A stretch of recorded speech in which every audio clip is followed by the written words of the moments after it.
players in the country will declare where they will play college football next season. And welcome to our New York studio. A lot of big-time players launched their careers in the U.S. Army All-American Bowl. Guys like Reggie Bush, Ted Ginn Jr., Adrian Peterson, and Tim Tebow. We'll send you to San Antonio in just a moment, but first a reminder, 3 hours from now, our NFL Wild Card doubleheader gets underway with Washington at Seattle. Game 2 of the doubleheader, Jacksonville and Pittsburgh. It all starts at 4 p.m. Eastern with football night in America. In the NBA, the third month of the season is underway, and the Boston Celtics have just 3 losses. Last night, they hosted the woeful Memphis Grizzlies. Pick it up in the third quarter. Paul Pierce driving the lane. The layup, the foul, the three-point play. Boston up 13. Late in the fourth. Celts up 6. Pierce missing the turnaround, but Kevin Garnett is there to clean it up. Boston winning its 8th straight. They're 28-3. In Toronto, the Pistons looking for their 11th straight. Fourth quarter, Detroit in transition. Tayshaun Prince with the jam. Rip Hamilton. He had 22 last night. The pull-up jumper there for 2 of his 22. Next up, the Pistons host the Celtics tonight. Now back to Boston for a split second.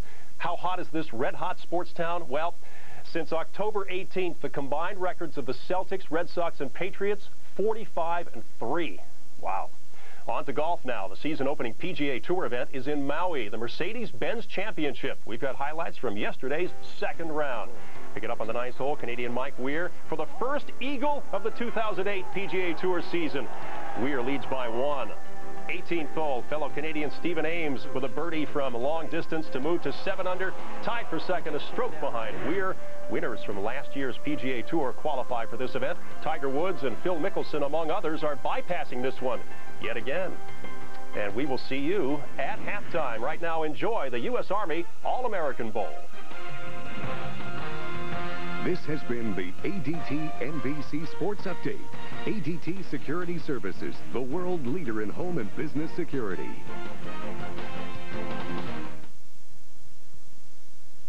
Today, East meets West in San Antonio as the 80 top high school players in the United States will play their final high school game and make their declarations. One more time to shine. The U.S. Army All-American Bowl coming up next. It's on this stage where the world learned where he'd be playing his college ball. University of Oklahoma. As a Sooner, he showed the skills that made pro teams salivate. The Minnesota Vikings select Adrian Peterson. Now he's the most electrifying player in the NFL. Handoff Adrian Peterson, and there he goes! Touchdown! A rookie who's already being compared to some of the game's all-time greats. This stage also provided a stage for him to showcase his prodigious talent. Tim Tebow, now committed to the University of Florida. And it wasn't long before he became the youngest Heisman Trophy winner ever. The winner of this year's Heisman Trophy is Tim Tebow. The next crop of Friday night stars are ready to shine in the Lone Star State. He's the nation's #1 athlete, an All-American at quarterback, defensive end, and free safety, who's the most sought-after player in the country. He's the nation's top running back, who rushed for 45 touchdowns and almost 3,200 yards as a junior, a true game breaker with an instant impact freshman year coming. He's a pro-style quarterback with a rifle arm, one of the nation's best, who went to the same high school as Jimmy Clausen, and he'll rejoin his old teammate at Notre Dame.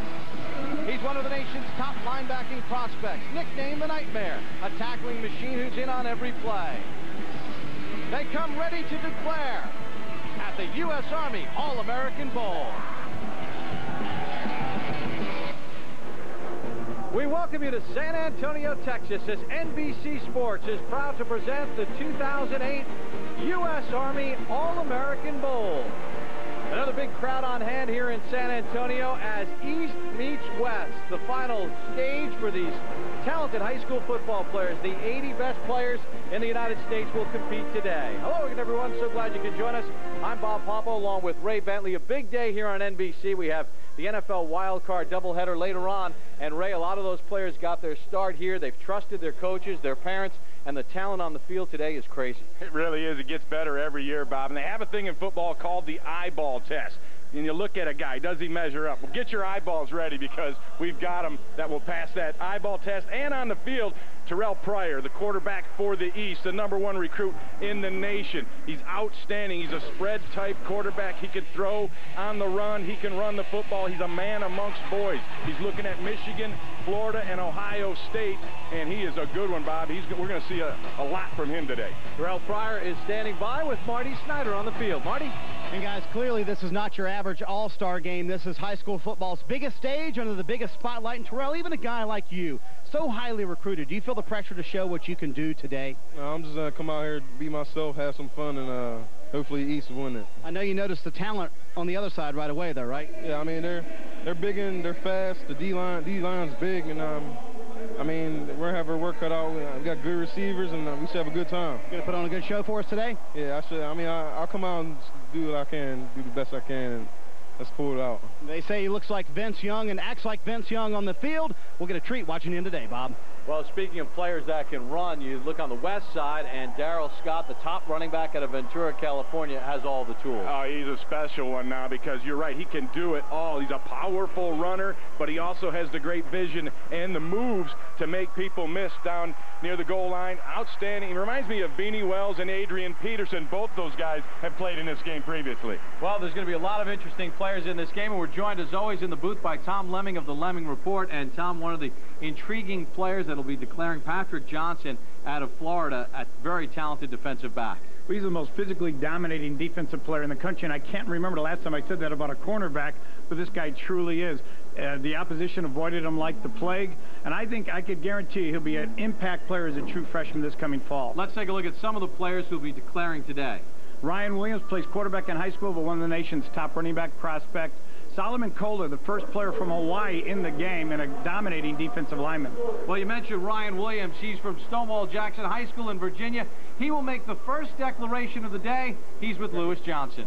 All right, Bob, thanks a lot. Well, Ryan is here with his mom, Sharon Johnson, his high school coach and wife, and here's a young man who has the ability to get out in space and then elude defenders. And Ryan, you've narrowed it down to 3 choices. We have Boston College, Rutgers, and Virginia Tech. So who's it going to be? Virginia Tech. All right. Congratulations. Have a great game. Mama's excited. Bob, back to you. All right, Ryan Williams has selected Virginia Tech. Ryan Williams, well, outstanding career, over 1,000 yards rushing. Tom, what about the Hokies getting Ryan Williams? He's a big physical back. Actually, like I said, he plays quarterback in high school, but he rushed for over 2,000 yards as a junior, close to 2,000 this season. Frank Beamer's got a fantastic prospect coming. Well, also joining us today is Mike Farrell of Rivals.com, and he has his assessment of Ryan Williams going to Virginia Tech. Mike? Guys, this is a great start for a big day of declarations. I think he's moving into a good situation. He's going to be playing behind Brandon Orr as a senior, so he can learn that, but there's not a lot of depth behind Brandon Orr, so he's going to get to learn from him as well as see early playing time. Frank Beamer really knows how to recruit the state of Virginia. 21 of his 27 commitments are from that state, so he's been dominating. This pushes Virginia Tech's class into the top 15. And you can ask Mike a question throughout the course of the day. If you go to Rivals.com, the East is in the black, and they will kick off. Blair Walsh with the kickoff, as the West will return it. McGuffey, what an interesting story he has out of Texas, and he takes it up to the 25-yard line, and that's where the West will start first and 10. Dane Christ, who's going to Notre Dame, is the starting quarterback for the West, 6'5", 228 pounds. From Sherman Oaks, California, Notre Dame High School.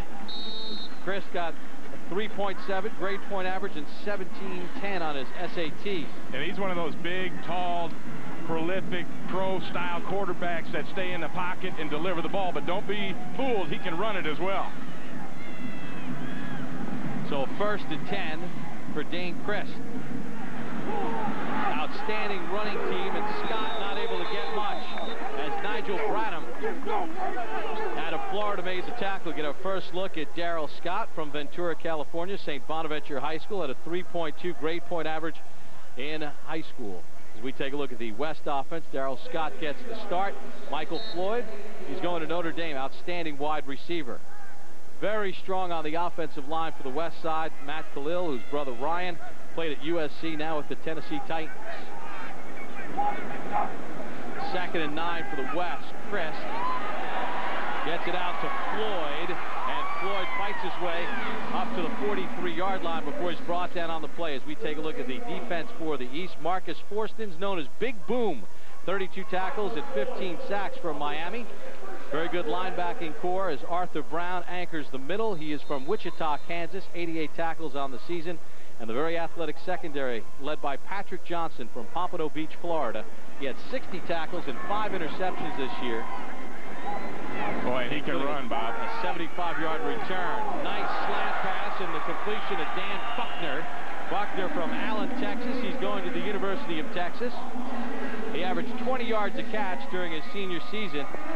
He had a 3.6 grade point average at Allen High School. And here it is, just a slant route, and you're going to see number 14, Barksdale, almost get a hand on that thing, but he breaks in front of him. A nice throw from Christ, who has shown some accuracy here early in this first drive.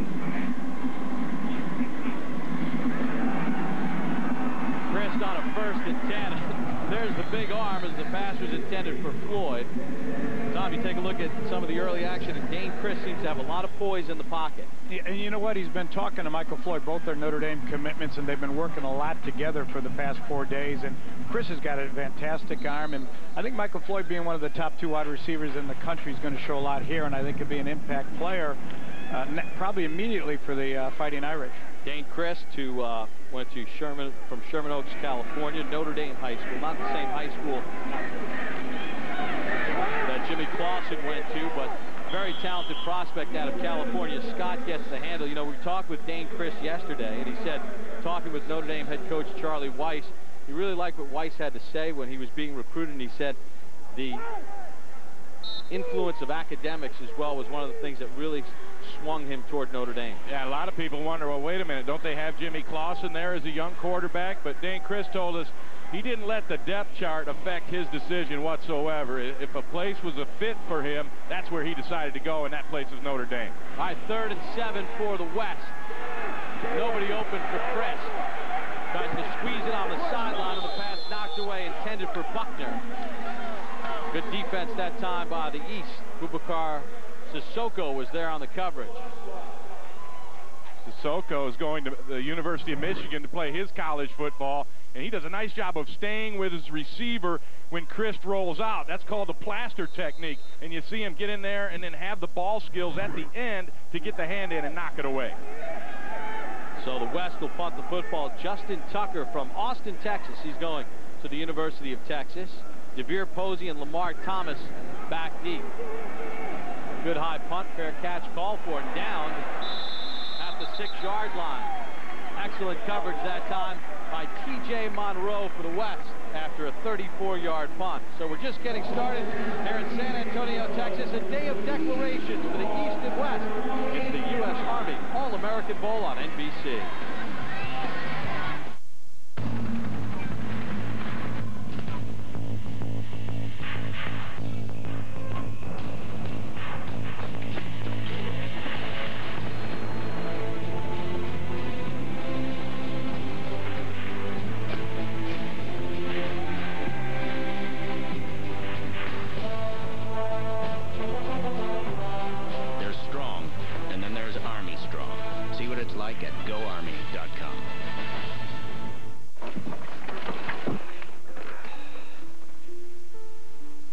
Are you? Yeah, in about 15 years. I just want to commend you for sitting and coach. Why? Well, you're saving, but you still need some financial advice. We need a plan to help protect and grow our money throughout our life. Retirement isn't the finish line. Where are you going? Back to first class. We can afford it now. Get to know your future self with Lincoln Financial Group at lincolnfinancial.com. The phone company has an important message for its customers. Don't listen to Vonage. Well, over 2 million people have already joined Vonage. Oh, really? With Vonage, you get unlimited local and long-distance calls for just $24.99 a month. Unlimited for just $24.99? What do you charge? Hey, for over 100 years, the only thing we've changed is... Your prices? Whoa. Sign up now with Vonage and get 1 month free using your high-speed internet connection. Call 1-888-765-4866 or go online today. On behalf of the soldiers of the United States Army, I welcome you to the Army All-American Bowl. The Army is proud to recognize the nation's best high school football players and the musicians you will enjoy today. These athletes exemplify the personal qualities that you find in the American soldier: mentally, emotionally, and physically strong, the best at what they do. And to America's soldiers who are watching today, volunteers who've answered the call to duty, offer heartfelt thanks to you and to your families for your service. Enjoy the game. The 2008 U.S. Army All-American Bowl is brought to you by ADT, America's #1 security provider. By San Antonio Convention and Visitors Bureau. Find yourself in San Antonio. And by the U.S. Army. There's Strong, and then there's Army Strong. Find out more at GoArmy.com. As we welcome you back to San Antonio, Texas, the East on offense, led by Terrell Pryor, their quarterback from Pennsylvania, the Western PA most valuable player, 6'3", 230 pounds. Tremendous athlete. He really is. You know, you're going to notice his throwing motion is a little bit of a shorter motion. Kind of reminds me of Vince Young a little bit, Tom. Well, Vince was in our game 6 years ago and identical to Vince Young, especially with his running skills. They both are guys that are game breakers. And look at that. Pryor right off the bat from his own 6 to the 30-yard line. It's a 22-yard pickup on the play. Here he is, just a little zone read play where he makes the fake and then picks his way through the middle of the line. And this is what you're going to see him do when he plays at the next level in college football. And we talked to him. He really has an interest in Coach Rich Rodriguez in his move to Michigan. I think they got on his list when Coach Rodriguez moved, and he called Terrell Pryor before anybody else to let him know this was going to happen. And one of his cousins is Charlie Batch of the Pittsburgh Steelers, who you'll see tonight here on NBC as the Steelers take on Jacksonville in wild card action. Pryor able to complete the pass to Bryce Butler. Out of Georgia's, we take a look at the East offense, and a very good offensive line and skill position players. And take a look at the backs and receivers. Ryan Williams, who made the declaration to Virginia Tech. Bryce Butler, outstanding receiver, along with DeAndre Brown. And the offensive line, Mike Adams is the left tackle. The center, Mike Golick, is going to Notre Dame. His dad, Mike, played in the National Football League and with the Irish. I don't think it was an upset that Mike Golick Jr. went to Notre Dame. On a 2nd and 1, Williams fights hard and gets the first down before he is gang tackled by the West defense as they were all flying to the ball. We take a look at the defense. R.J. Washington from Keller, Texas, is known as Man-Eater. He had 85 tackles on the season. Lynn Katoa is the middle linebacker and someone that you need to keep your eye on. He's a real football player as far as great instincts flying to the football. And the secondary is anchored by Nolan Brewster. His dad is the head coach at the University of Minnesota. Yeah, he let that one get away, didn't he? It's not over yet, according to Tim. Okay.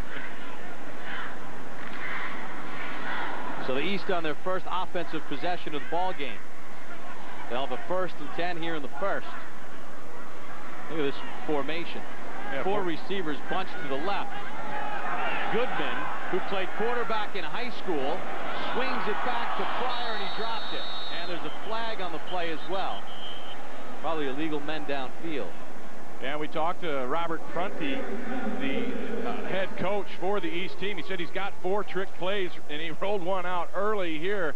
The double pass, trying to hit the quarterback on the backside. He had a screen set up, and I think you're right, Bob. There were linemen moseying down the field a little early. But if the pass is behind the line, then that's not a penalty. Yeah, Robert Prunty, Hargrave Military Academy, is where he's the head coach. He was on the staff last year, and he said, hey, I've come into this game with revenge after losing last year.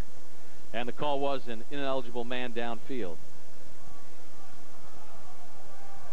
Referee is Bob Watson. He is from right here in San Antonio. Beyond the line of scrimmage, no foul. So now they pick up the flag, and it goes as an incomplete pass. Right, the ball was thrown back to Pryor behind the line of scrimmage, and if that's the case, your lineman can go down the field. So 2nd and 10 for the East. West moved the ball, but then were stopped in East territory and had to punt. Pryor has a 22-yard run here on this opening drive. Pryor takes it again, finds his way to the outside and then gets cut down nicely, and there's a flag on the play. Nice tackle made by Robert Golden from Fresno, California. Pryor is a dual threat kind of guy, and here's the top dual threat quarterbacks from the NCAA this past season. Everybody knows about Tim Tebow. Dan Lefevre, kind of in anonymity up there at Central Michigan, put together an awesome year, becoming just the second player in college football history, at least the football bowl subdivision, to pass for over 3,000 and rush for over 1,000. And then, of course, Pat White. And that's one guy that Terrell Pryor told us he keeps an eye on and likes to watch. And the penalty on the play was against the West for a neutral zone infraction, so it'll be 2nd and 5. What about Pryor, Tom? Well, you know what? He just, like I said, he reminds me so much of Vince Young. His throwing motion, his great speed, 4.4 speed, and he weighs 230 pounds. I think it'll come down to Michigan and Ohio State for him. Williams on the handoff. Gets dragged down after a gain of a yard or two.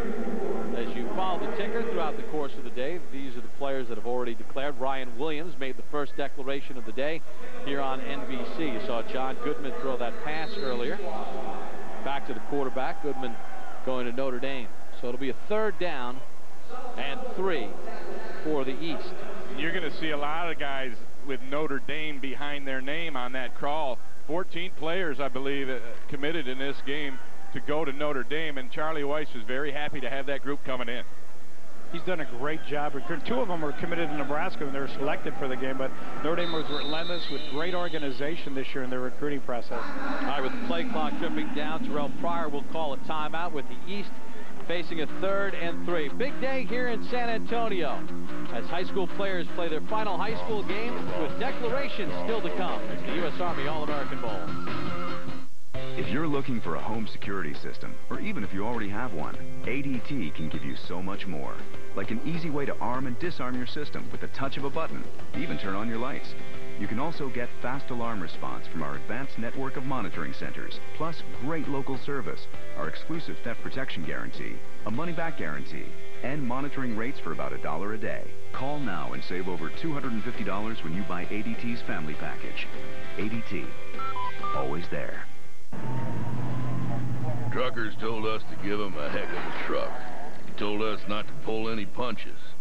So we gave them a big engine, big towing, big frame, and big brakes. What'd we get out of it? A big old pat on the back. The 2008 Motor Trend Truck of the Year, the Toyota Tundra. The truck that's changing it all. Tara Gielig is a real Geico customer, not a paid celebrity. So to help tell her story, we hired the Pips. Not long ago, I was in a car accident. Ooh, fender bender. With Geico's Auto Repair Express, the adjuster, repair shop, and rental car were all right there. Rental car smells like sunshine. To top it off, my rate stayed the same. Take a train to Happy Town. Whoop, whoop. Geico. Real service, real savings. The world's toughest Cowboys take on the world's toughest city. Hang on tight when the PBR rocks the Big Apple. Tomorrow on NBC. Tyron Smith, Matt Khalil, Wes Horton, Bryce Butler, DJ Shoemate, and I will be attending the University of Southern California. Right on. Some of the players committing already to USC, and we welcome you back to the U.S. Army All-American Bowl here in San Antonio. Lewis Johnson has another declaration. He's with Kovan Duboski from Chandler, Arizona. And he has a big family here. Kovan is here with his mom, his dad, other siblings, and other relatives. Big time back here, a guy that has tremendous speed, 4.4 in the 40. You got a 4.16 grade point average, so the academics are there too. Now, you've got it down to 3 schools, Arizona State, Stanford, and Cal. Kovan, what's it going to be for you? Journey.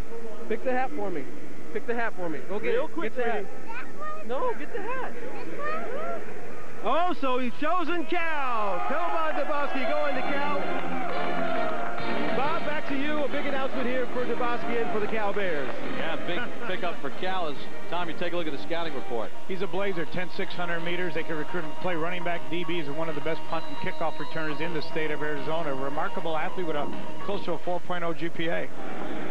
So congratulations to Kovan Duboski on a 3rd and 3 for the East. Pryor has Williams in space. There's the speed of Williams, and he's dragged down at the 5-yard line. Nolan Brewster chased him down late. But how about the presence of mind of Terrell Pryor of knowing where the line of scrimmage is and then dumping it off, and then the touch on the ball. Here he is. Watch him loft that thing over a defender perfectly to the back going down the sidelines. An outstanding play originated by that quarterback. And here he is. You see the line of scrimmage. He stays behind it, well behind it, knowing where he's got to be, and then puts the touch on the football. And he's just a playmaker. 46 yards for Ryan Williams on the catch and run. First and goal for the East. Pryor's going to keep it. Pryor's going to get in. Well, the nation's top athlete looked pretty good on that opening drive. Oh, he sure did. He commanded the whole offense on that drive. He started out, as you said, Bob, with a 22-yard run to get them out of the shadow of their own end zone. And then when things break down, I think he's really at his best. And this is another example of that, of getting out on the edge, getting an open field. And very few people are going to be able to bring him down when he's out on that edge. I've seen a lot of players that had the angle on him, and he still couldn't touch him. Blair Walsh from Fort Lauderdale, Florida. He's going to Georgia for the extra point. And he's able to knock it through. So a very impressive drive by the East. Starting deep in their own territory. Terrell Pryor got things going with a run. Was able to hit Ryan Williams with a pass, and then finishes it off with a 5-yard touchdown run. East in front of the West here at the U.S. Army All-American Bowl. The U.S. Army Reserve requires a different type of strength. The strength to stand out in school and stand strong with your team. The strength to serve your community one day and your country the next. The strength to take your career to a whole new level. Be a stronger citizen, a stronger soldier, a stronger person in the U.S. Army Reserve. There's strong, and then there's Army Strong. See what it's like at GoArmy.com.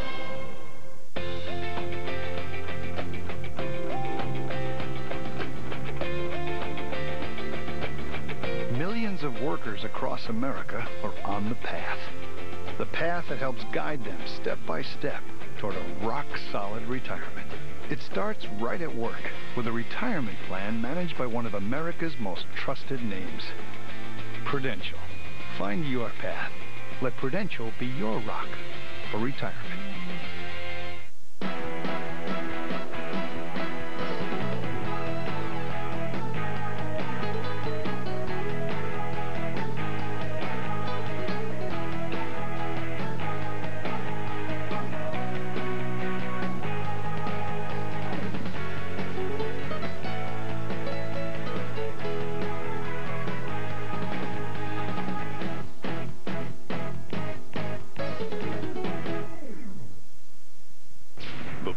Begin on NBC.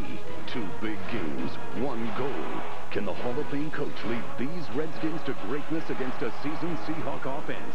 Then at night, after clawing their way into the playoffs, can the Jaguars overcome Big Ben and a gritty Steeler defense? Next on NBC. Terrell Pryor had 55 yards passing and 28 yards rushing, including a touchdown run, as the East leads the West 7-0. Time for another declaration. We go to the East side. Marty Snyder is with Brandon Smith from New Brunswick, New Jersey. Well, Bob, this is important because we're keeping Brandon Smith in the field. He said, I was about to go hit somebody, but you made me come over here and declare. 6'2", 210 pounds, defensive back out of New Jersey. Many say top 3 player out of New Jersey. All right, we're down to South Carolina, who's made a very late push here at the end. Rutgers and Michigan. Who's it going to be? Well, next year, I'll be a Wolverine, baby. The Michigan Wolverines win his service. And a kiss from Mom Cheryl. Did the coaching change worry you a little bit? Nah, not at all. I mean, we got a great head coach in Rich Rodriguez. You know, so I'm not worried about the coaching change at all. All right. Mike? You know, Rich Rodriguez obviously has to build a new offense, but he's inheriting a very good defensive class. 3 top players from the state of New Jersey, including Brandon Smith. And one thing to remember here is Brandon Smith plays quarterback in high school. He could be a guy that Rodriguez looks to early while he's trying to fill that quarterback position for that zone read option. Tom, we take a look at the scouting report. Well, he's a kid. I've seen him play 3 times last year. He's very physical safety, like Mike was saying. He's an outstanding quarterback, but he will be a safety for Michigan, and he has the kind of ability where he could at least make the 2 deep right away. So at the East in the 7-0 lead, they'll kick the football away. On the return for the West is Marcus Wright. And that's a 30-yard return as he takes it out across the 30-yard line. Take a look at the return from Marcus Wright. Yeah, and Marcus Wright is kind of a catch-all guy. He played running back. He's going to maybe get a shot to play receiver. Committed to Tulsa, and he shows you what he has bursting. And when you look at a return guy, what I look for is, does he stick it straight up once he sees a hole? Just one cut on kickoff return, and Wright showed you that there. Also, it looks like he's only about 5'2". He can hide behind those linemen when he's bursting through the hole. Second offensive possession for the West. New quarterback in, Andrew Luck for the West out of Houston, Texas. He's going to Stanford. He's 6'3", 215 pounds as he completes the pass to Jameel Owens.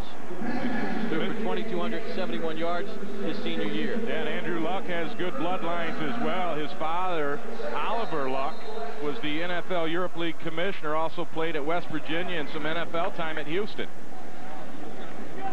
What about the potential of Luck, Tom? Well, I think Jim Harbaugh's got himself a winner in Andrew. Obviously, Oliver's taught him well, and he was the #1 quarterback in the Houston area this year and the #1 quarterback in the state of Texas. Gain of 9 on first down on the pass to Owens. Sam McGuffey has the first down. He got it across the 42-yard line. McGuffey, an incredible athlete who's going to Michigan, and he's wowed people all across the country. Right? Yeah, look him up on YouTube. Look at the hurdle here. On his highlight tape, he hurdles about 7 or 8 different guys. It's just amazing. And then look, here's what he did. He jumped over 6'4" R.J.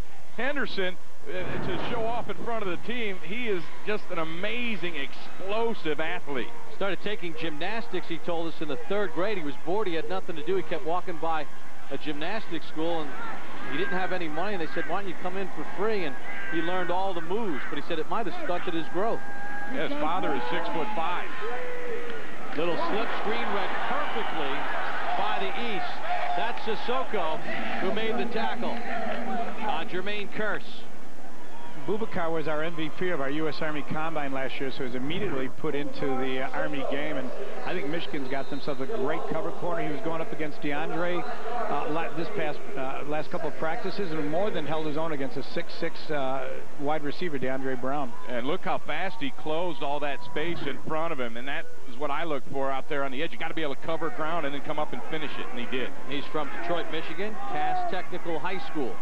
The Techies. So on a 2nd and long for Luck. Has some time, tries to squeeze it in tight. The pass goes incomplete, looking for his tight end, Andrew Jones.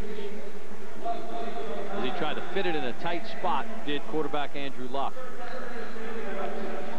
And Andrew Luck, when he spoke to us about going to Stanford, he said he's very excited about working with Jim Harbaugh, and he said it's just the right fit for him, and he was very excited about going there.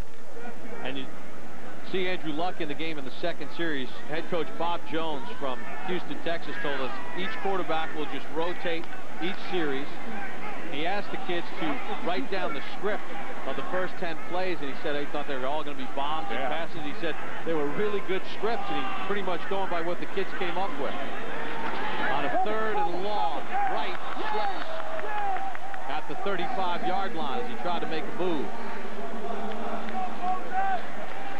I don't know if he had anywhere to go because Robert Blanton, the safety, was sitting right there waiting for him had he been able to keep his feet. So Justin Sorensen will come in to punt for the 2nd time for the West. Sorensen from South Jordan, Utah. Hey, protect the ball. Trains on a unicycle. Keep his balance. You got the ball, baby. He's an incredible athlete. He was the state powerlifting power clean champion as well. Not a deep kick. ECL scatter takes a favorable roll for the West. as it bounds at the 20-yard line. It'll be touchdown right there. 45-yard punt for Justin Sorensen. So the East with a 7-0 lead, back on offense with more declarations still to come.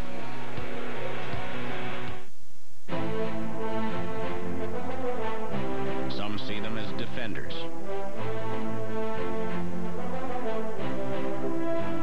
Leaders. Friends. A helping hand. No matter how you see a U.S. Army soldier, you can't help but look up. Get the strength to change the way people see you. There's strong, and then there's Army Strong. See what it's like at GoArmy.com. Convenience stores have walls of brightly colored fluids that promise energy and good health. There's really no need, because there's 100% all-natural Florida orange juice, the original power beverage that during cold and flu season gives your immune system many of the vitamins and minerals it needs. Start your day with Florida orange juice. Healthy, pure, and simple. Dave, why does Ed have his own color printer? You know we can't afford that. He's annoying. We need to keep him in his office. Besides, it's a Xerox phaser, $350, and it's net workable. What about prints? Pennies per page. We all chipped in. You all chipped in? We had to. Why? We couldn't take it anymore.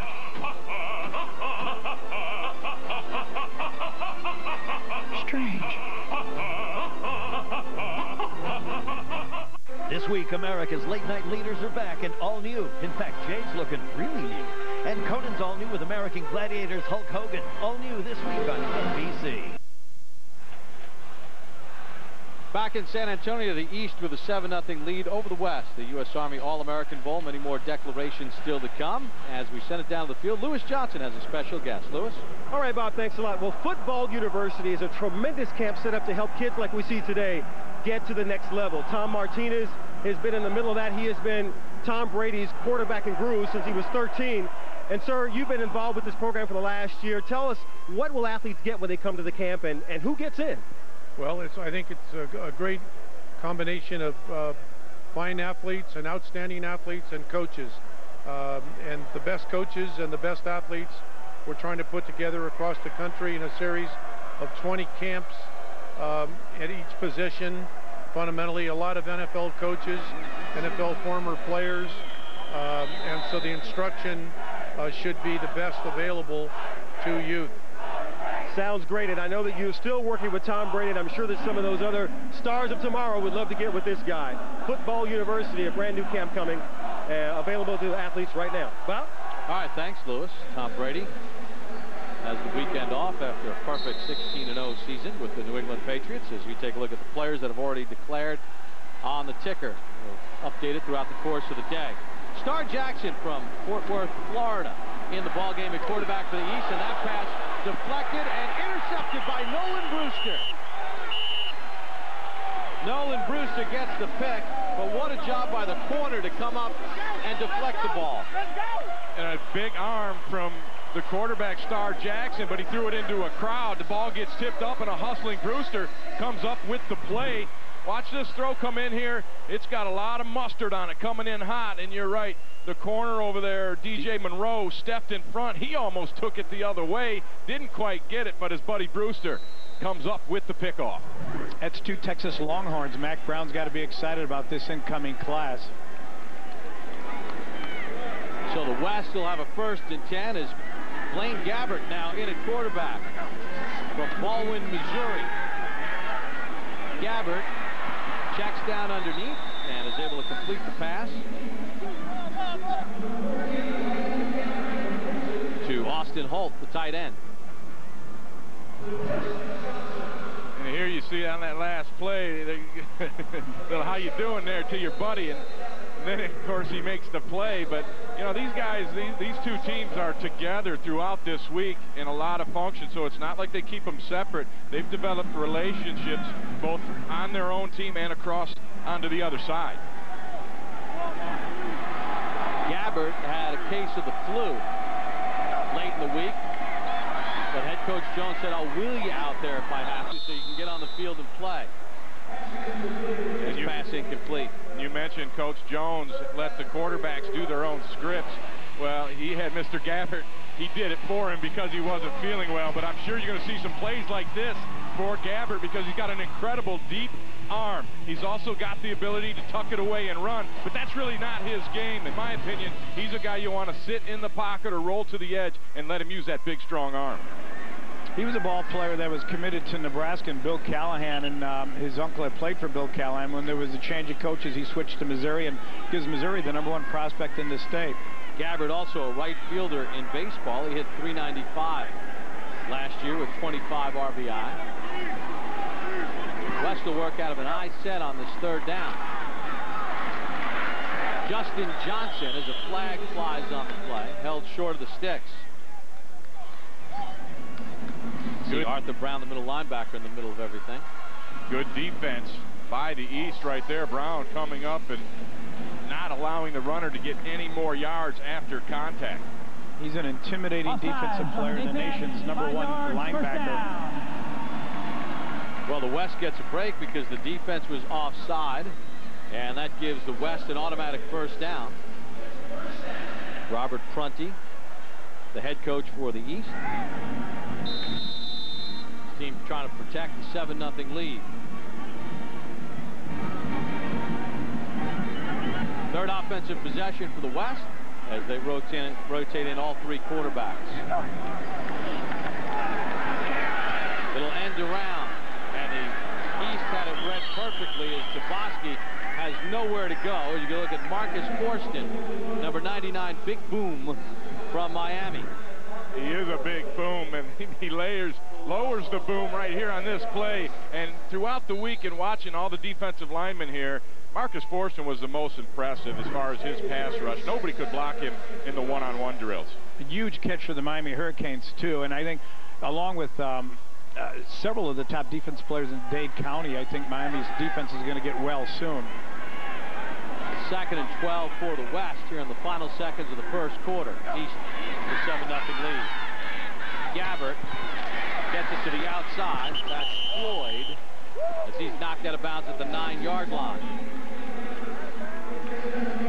Marty, you have a little bit more on Big Boom, don't you? Yeah, well, Tom wasn't kidding. Miami ranked 53rd this year in defense in college football, and they had 4 games where they gave up 40 points or more. Now, Marcus told me that he expects by his 2nd year, Miami will be in a BCS game. That's turning around a defense if they can pull that off. But you're definitely right. Ray, what'd you say? Nobody can block them here? I think that's been true so far. Yeah, I haven't seen anybody block them all week. Of course, Miami looking for a new defensive coordinator. Tim Walton was fired after this past season. 3rd and 6 for Gabbert and the West. High corner fade, and what a catch made for a touchdown by Dan Buckner from Allen, Texas. In traffic. Sissoko was right there to make a play, but he didn't find the football. Buckner had his eyes on the football, and he was able to come up with a nice throw by Gabbert, laying it up there, giving his receiver a chance to make a play. But you saw at the end, Sissoko took his eyes away from the ball, and he's focused on the receiver. And when you have that, most times that receiver will win and find the football. I think also that the fact that he's 5'8" going up against a 6'5" receiver, that's his only weakness in Boubacar's game, lack of height. Extra point, chipped through by Justin Tucker. So, head coach Bob Jones said that Dan Buckner is one of his mouth of the South on his team, that he'd like to really yap during the week, and now Dan's got something to yap about. He's got a touchdown in the U.S. Army All-American. Right, what did he tell us? He could talk a pork chop off a 600-pound hog, I think was the way Coach put it.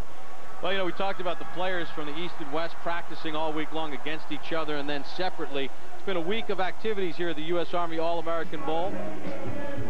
Had the push-up competition, the Sing-a-Star competition, East against West. And the West team was able to win the eating competition, part of the fun, as these high school players, the top 80 in the country, come together for a week of activity and competition as well. And you said the top players in the country, Bobby, and you are exactly right about that. This is the cream of the crop right here.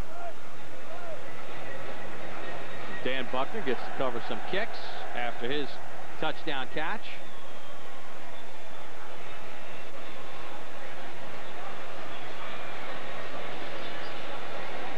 take a look at Rivals.com's recruiting class. Right now they have Notre Dame ranked #1, and followed by Alabama, Georgia, Florida State, Miami. One name that's not on that list yet, as we send it down to Mike Farrell, is USC. Mike, I'm sure the Trojans will be moving up that list as we move along during the signing period. Yeah, they just don't have a lot of commitments right now. They will move up the list. They could finish #1. They finish #1 pretty much every year. But Notre Dame's class, we got a good question that came in. You know, what's been the key for Charlie Weiss to keep the #1 recruiting class in the country after a 3-9 season? And I think they've been recruiting these kids as if they're not committed. Last year they lost a few kids down the stretch that they were disappointed that decommitted. This year that hasn't happened. They've lost one guy, but this is a very solid group, and I think he's going to keep this class together. Soko on the return, and he got hammered by tight end Andrew Jones. Well, coming up next, the playoffs kick off on NBC. It's a wild card doubleheader as the Redskins, boy, they are hot. They head into Seattle to take on the Seahawks. And the Jaguars take on Big Ben and the tough Steeler defense. Wild card Saturday kicks off with Football Night in America only on NBC. Big day here on NBC. The future NFL stars playing in the U.S. Army All-American Bowl. It's a couch potato day. Star Jackson remains in at quarterback. I can't wait to see the Redskins later on against Seattle. They're playing as well as anybody right now in the NFL. Lamar Thomas dragged down from behind by DJ Monroe. Lamar Thomas from Fort Washington, Maryland, Friendly High School, with an explosive run. Boy, he gets good blocking up front. That was the key for him as Barrett Jones got his linebacker pinned inside. They over-pursued a little bit, and Thomas, with the great vision, sees the cutback and then sticks it straight up the field. Both Lamar Thomas and Sam McGuffey, once they get out in space, are two of the most exciting players in the country. Jim Tressel, in my opinion, has a chance of finishing with a #1, 2, or 3 class this year. Thomas headed to Ohio State. This time, the West will have none of it, as Baker Steinkuhler makes the tackle. His dad, Dean Steinkuhler, former lineman with Nebraska. And his brother Ty is currently on that Nebraska roster as well. And when you hear that name Steinkuhler, you automatically think Nebraska. Steinkuhler with a 3.9 grade point average at Southwest High School in Lincoln. Nebraska's recruiting him as an offensive lineman, but he's such a great defensive two-way player that the Army just couldn't avoid putting him on defense this year. Well, that is the end of quarter #1. We've seen some explosive plays here at the U.S. Army All-American Bowl. We are knotted up at 7 apiece. A lot more declarations still to come here on NBC. Are you ready for this? American Gladiators is back. 24 contenders take on 12 gladiators like Titan. Do it to me! And Mayhem. You're at my house. Who will be left standing? Well, not him. American Gladiators. Tonight premiere event starts tomorrow night, 8 Central on NBC. How do you like my new car? I did tons of research before I finally bought it. The whole process probably took me about 4 months, maybe 9 months. Visited about 10 websites. Read a bunch of articles. It took a long time. That's great. But how long did it take you to choose your car insurance? 10 or 15 minutes? 12 minutes. About 20 minutes. Are you sure you got the right coverage? I think so. I hope so. Maybe not. Did they explain uninsured motorist protection to you?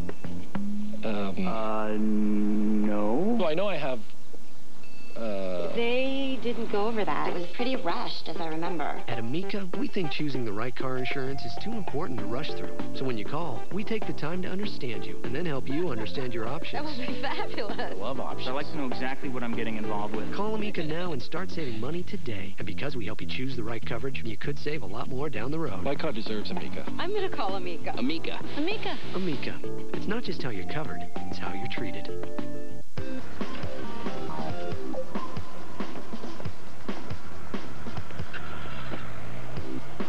Maaco paints more than 500,000 cars every year, and you probably can't spot the ones we've painted. But you can always spot the ones we haven't. What? Maaco, America's body shop. Our half-price $199 presidential paint sale is on now. 0% financing available. Go to Maaco.com.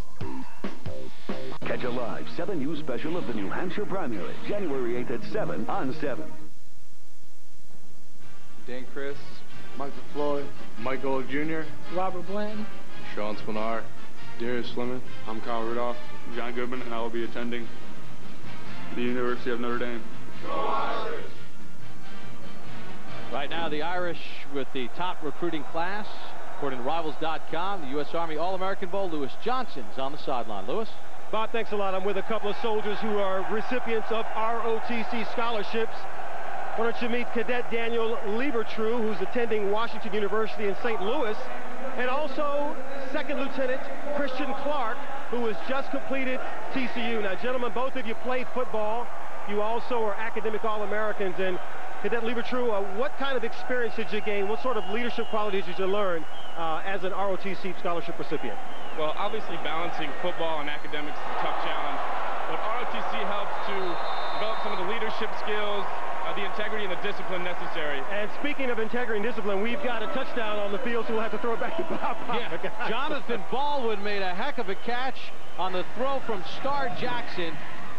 Jonathan Baldwin from Aliquippa, Pennsylvania. Well, it looked like R.J. Washington was offsides, and some of the guys quit. But I'll tell you, Jonathan Baldwin didn't quit on this thing. Watch him go up at the end and take this one away. The coverage was there, but Baldwin didn't care as he beats Aaron Williams, goes up and snags it out of the air, and shows you his ability and his ball skills. 46 yards, Baldwin going to Pittsburgh. He used all 6'6" of that frame. Sure did. And you know what a lot of people don't talk about? The ability of Dave Wanstead to recruit great players out of Western PA, and Baldwin's certainly a great player. And the extra point is good, and the East back on top, 14-7. Star Jackson was picked off, but he found Jonathan Baldwin on the 46-yard scoring strike.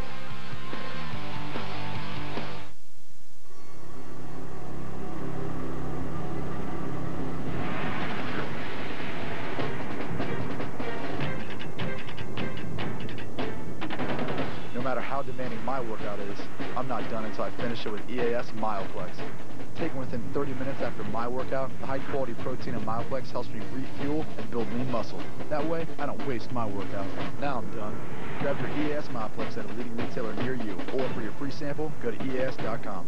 I was an intelligence analyst in the U.S. Army. Warrant officer with the 18th Airborne Corps. 82nd Airborne. Green Beret. 91 Echo, dental assistant. Chemical officer, and I served in Iraq. The Army taught me how to be a team player. To be decisive. I learned how to be a leader. To be strong mentally and emotionally. As it turns out, camouflage is a great way to get noticed. 150 careers in the strength America's top employers are looking for. I am Army Strong. I am Army Strong.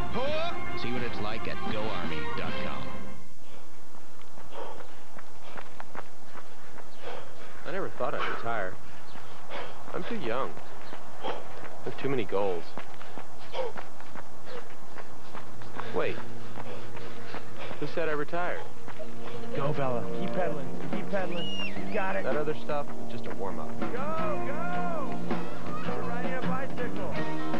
American Century Investments. Contact your financial advisor.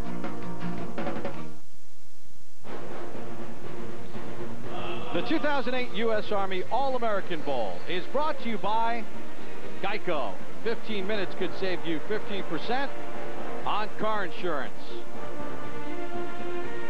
By Reebok, the official outfitter of the NFL. And by the U.S. Army. They're strong. Then there's Army Strong. Find out more at GoArmy.com. Oh, we're talking with the ROTC cadets. Jonathan Baldwin scored that touchdown. Lewis has more. Lewis? Yeah, we'll pick it back up with Second Lieutenant Christian Clark. So you had the academic thing going. You were an All-American in the classroom, and you played football. So how tough was it to balance all of those things as well as the military in school? Well, it wasn't easy playing football, doing ROTC, and being a student. But definitely learn how to manage time and people as well, which is going to be a very important trait for me as an armor officer when I go. All right, gentlemen, congratulations on everything you've done. Thanks for hanging out, and enjoy the game. Bob? Off the kickoff, Darrell Scott on the return for the West takes it up the 26-yard line. Scott will go to the backfield, the top running back in the country. We talked about him earlier. Dane Crest, 2 of 4 on the opening series for 29 yards, which gets his second series of the ball game. Sometimes it's difficult for these quarterbacks. A lot of times you get into a game and you build your rhythm as you go. They're being yanked every other series, and that makes it tough for them to get into a rhythm sometimes. You got an odd formation here, the old lonesome polecat look. And as Chris takes the snap, play immediately blown dead. Oh, we talked about Notre Dame and some of the top recruits that they have and future teammates. And Mike, it's a pretty good list here for the Fighting Irish.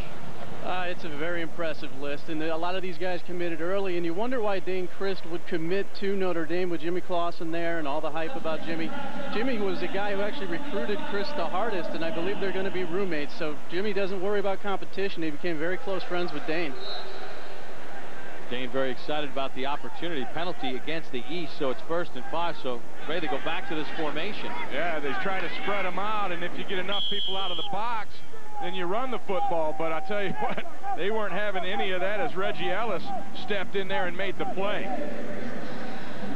Game of couples. You look at head coach Bob Jones of the West. Yeah, nice little wrinkle that he threw in here, and as he told us, he's got some tricks up his sleeve, and he's not afraid to pull those cards.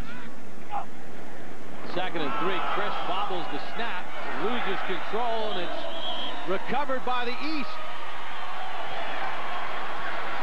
Sean Swinar, one of those members of the Fighting Irish of Notre Dame next year, makes the fumble recovery.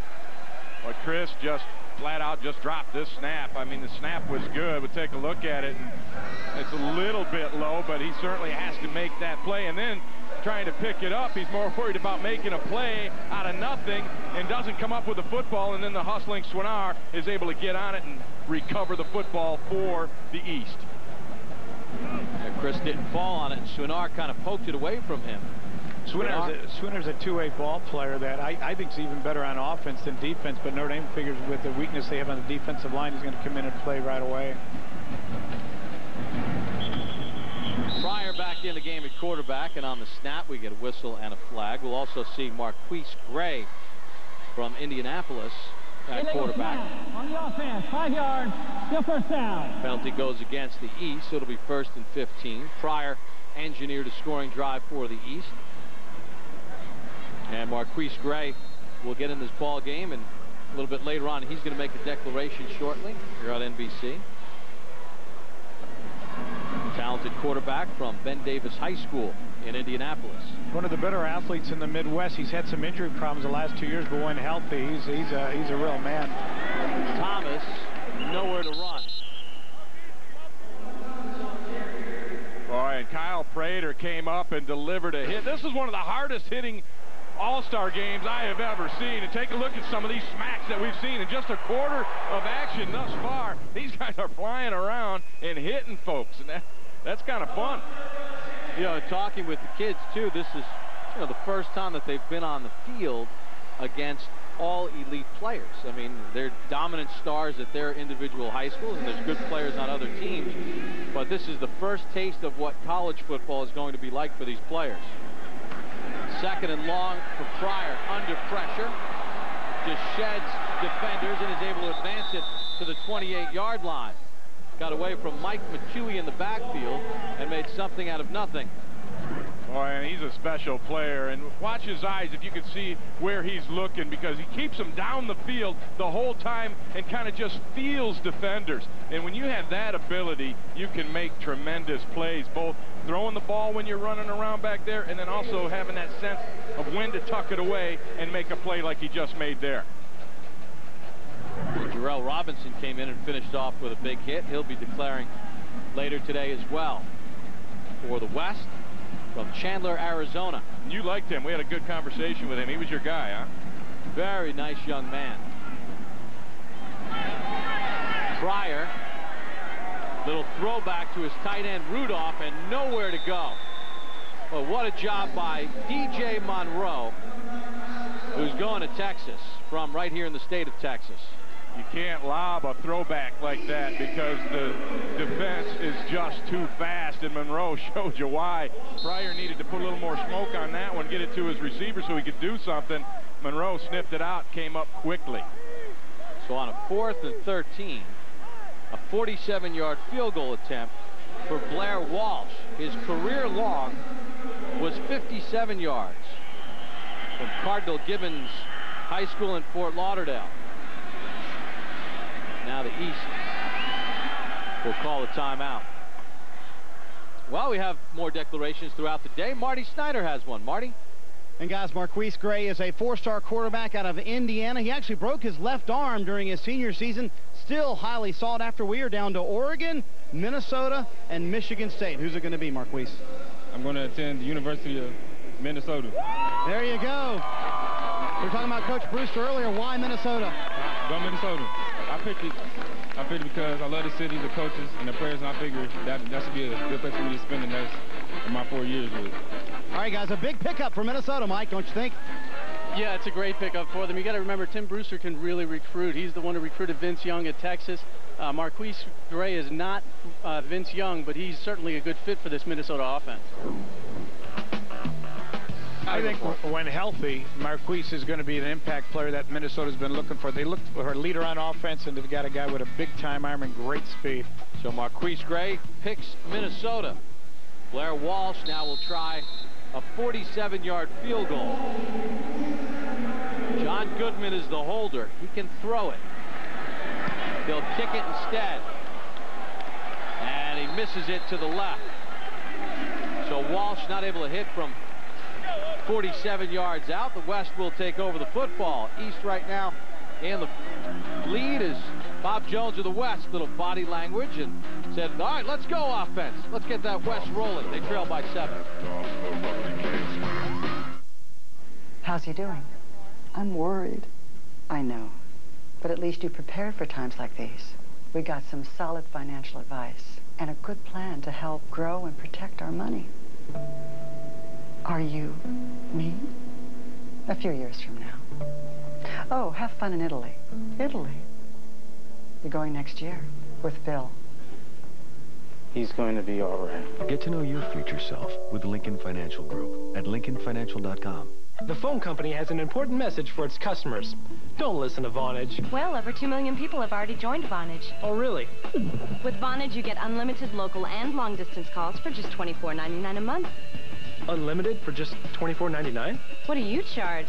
Hey, for over 100 years, the only thing we've changed is... Your prices? Whoa. Sign up now with Vonage and get 1 month free using your high-speed internet connection. Call 1-888-765-4866 or go online today. Introducing ADT Custom Home Services, the gold standard in home security. Custom Home is everything you expect from ADT. Advanced protection from burglary, fire, and carbon monoxide. But Custom Home takes security to the next level with new technology like Safe Watch Video View, helping you see what's happening around the house while you're home, and even when you're away. You can also arm and disarm your system with the touch of a button, even turn on and off your lights. ADT Custom Home Services. Advanced technology, exceptional service, custom solutions.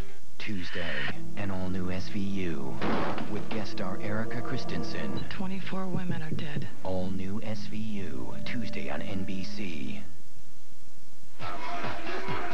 Part of the fun during the week of the U.S. Army All-American Bowl, the skills competition. And you had two of the best quarterbacks in the country, a little throwing. Dane Christ of the West won that, but the East won the skills competition overall. And when we spoke with the players on the West, Ray Bentley, they were not happy they lost the skills. Yeah, that was more motivation for them to come out and try and win this ball game. Although they did win the eating contest. Andrew Luck back in at quarterback. McGuffey nowhere to go as Marcus Forston. Big boom was there.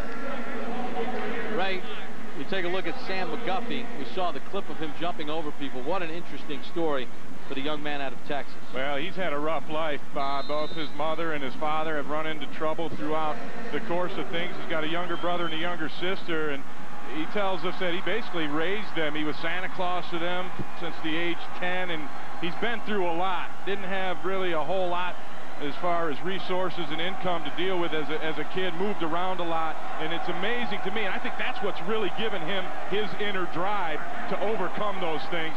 And I asked him about mentors, and he said he's kind of had anti-mentors in his parents, and he doesn't want to grow up and be caught in those same traps. Really a self-made young man who runs a 4.32 40, and he's going to Michigan. And I believe he'll be extremely successful there because of the drive that he has. Also, you know, playing in the spread offense, he's the kind of ball player that I think, once, as I said before, once he gets out in space, is electric, and a kind of ball player that Michigan fans are going to just go crazy over the next 3-4 years. Yeah, I think Rich Rodriguez is going to use him like he used Noel Devine, as come in late in the game when everybody's worn out, and then, man, put that fast guy in there and let him blow by people. And Noel Devine, who we saw last year here at the U.S. Army All-American Bowl, capping off an outstanding freshman season at West Virginia. Little middle screen, McGuffey, and he gets planted by Arthur Brown. And the hits keep coming. Arthur's speed to the ball is remarkable, and he's got a younger brother, Bryce, who right now is the top junior running back in the country. Boy, McGuffey had no shot on that last one, and Brown just sitting back there in his zone coverage, reacted to the screen, and he just had a full running shot at McGuffey. But McGuffey's like he's made out of rubber or something. He can take some shots. Couldn't jump over Brown that time. As the West will punt, Justin Tucker will punt the football away. Tucker with a good spiraling kick. Muff, ball loose, and the West has it. Boubacar Sissoko could not handle it, and the West comes away with it as DJ Monroe's having a heck of a first half for the West.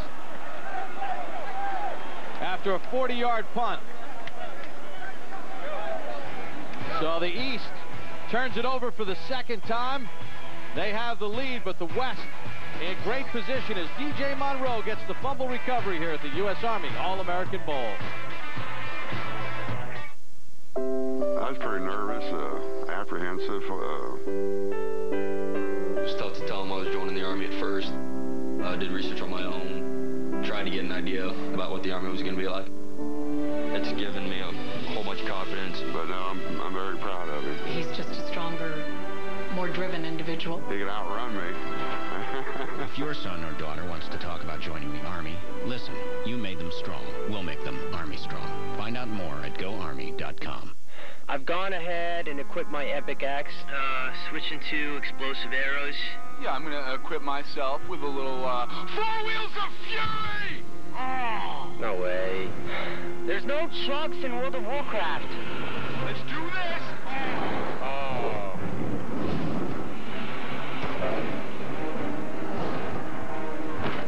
Did you see me lay down the law? I am the lawgiver! Where can I get one of those? Of course you're anxious. You're entering a whole new phase of your life. If you say old age. No, the retirement red zone. You're making that up. Well, that's what Prudential calls the 5 years before and after you retire. Look it up. Retirement red zone, huh? You know what they should call it? What? The can't afford to mess up now zone. Always half empty.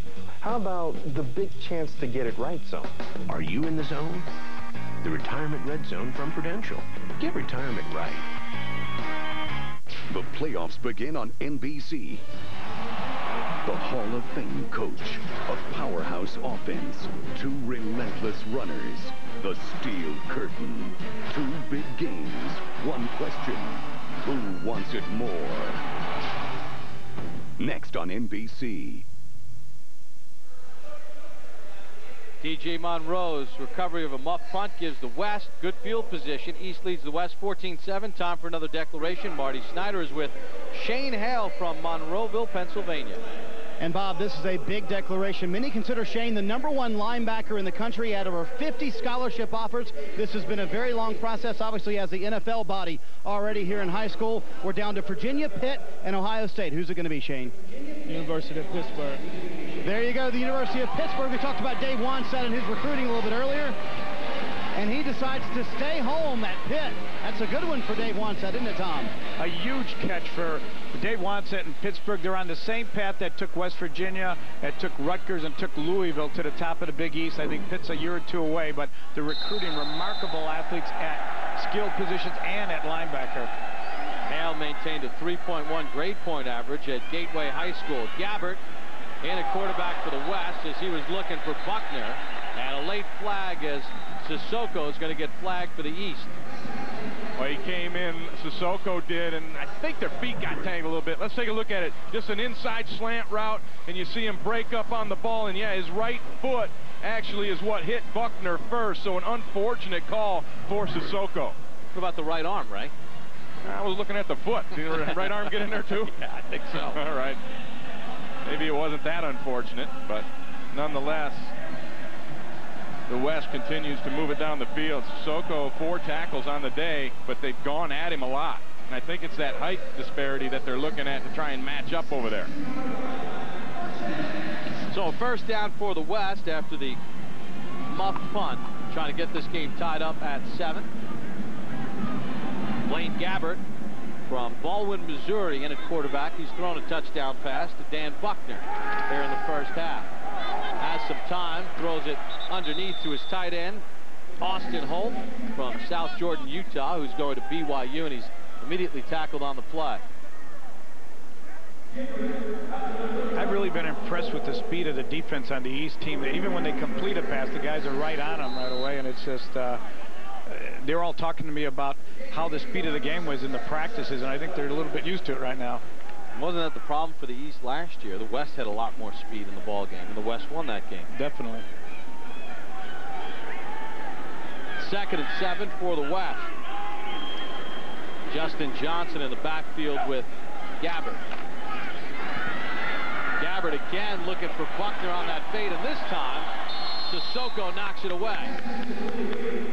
He may be 5'8", but it seems like he's got a 52-inch vertical. He can get up in the air, no doubt about it. They pick on him again, and I think Gabbert's late with this throw, because even if it is caught, it's going to be out of the end zone right here, and that's what really stopped the play in my mind, although it gives Sissoko some credit. Little hands on him, on Buckner there, but the timing of the jump and the vertical that you mentioned, pretty good for Sissoko. And that was the play that Gabbert hooked up with Buckner on the touchdown near the end of the first quarter. So 3rd and 7 now for the West. And Buckner going to Texas. They have to play man-to-man on 3rd downs. It's one of the rules in this ball game.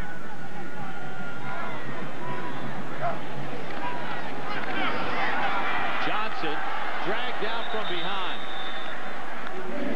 He was trying to break it back to the outside, but could not. And a nice tackle made by Blanton. Robert Blanton from Matthews, North Carolina, going to Notre Dame. They tried to spread them out and just get 5 or 6 in the box, but as you have been talking about, Tom, the speed of the East defense doesn't allow them to make anything happen. Blanton closing quickly to make the play. So Justin Sorensen in for a 31-yard field goal attempt for the West. Gabbert to hold. Sorensen's kick, and he just gets it inside the right upright. So Justin Sorensen, who's heading to BYU, gets 3 for the West after the muff punt. Still more declarations to come here at the U.S. Army All-American Bowl. Me? Well, I help save people money on car insurance, and I support wildlife conservation. I'm actually working with the Association of Zoos and Aquariums right now. I'm going to be making the rounds at a whole bunch of aquariums. And you? I mean, I'll be honest, it is very hard to talk with you. I mean, where exactly is your face? Is that it? Nah, that's your belly button, isn't it? Geico. 15 minutes could save you 15% or more on car insurance. The strength to build a better future can be found in the Army. With leadership skills and training in over 150 careers, the Army takes you to your strongest point. And whatever you do after that, in your career or your community, you'll just keep getting stronger. There's strong, and then there's Army Strong. See what it's like at GoArmy.com. Sunday, an all-new deal flashback. Whoa! 2 hours. 2 decades. All-new Deal or No Deal, Sunday, 7, 6 Central on NBC. It's the U.S. Army All-American Bowl in San Antonio. A hearty thanks to the men and women who defend democracy across the globe.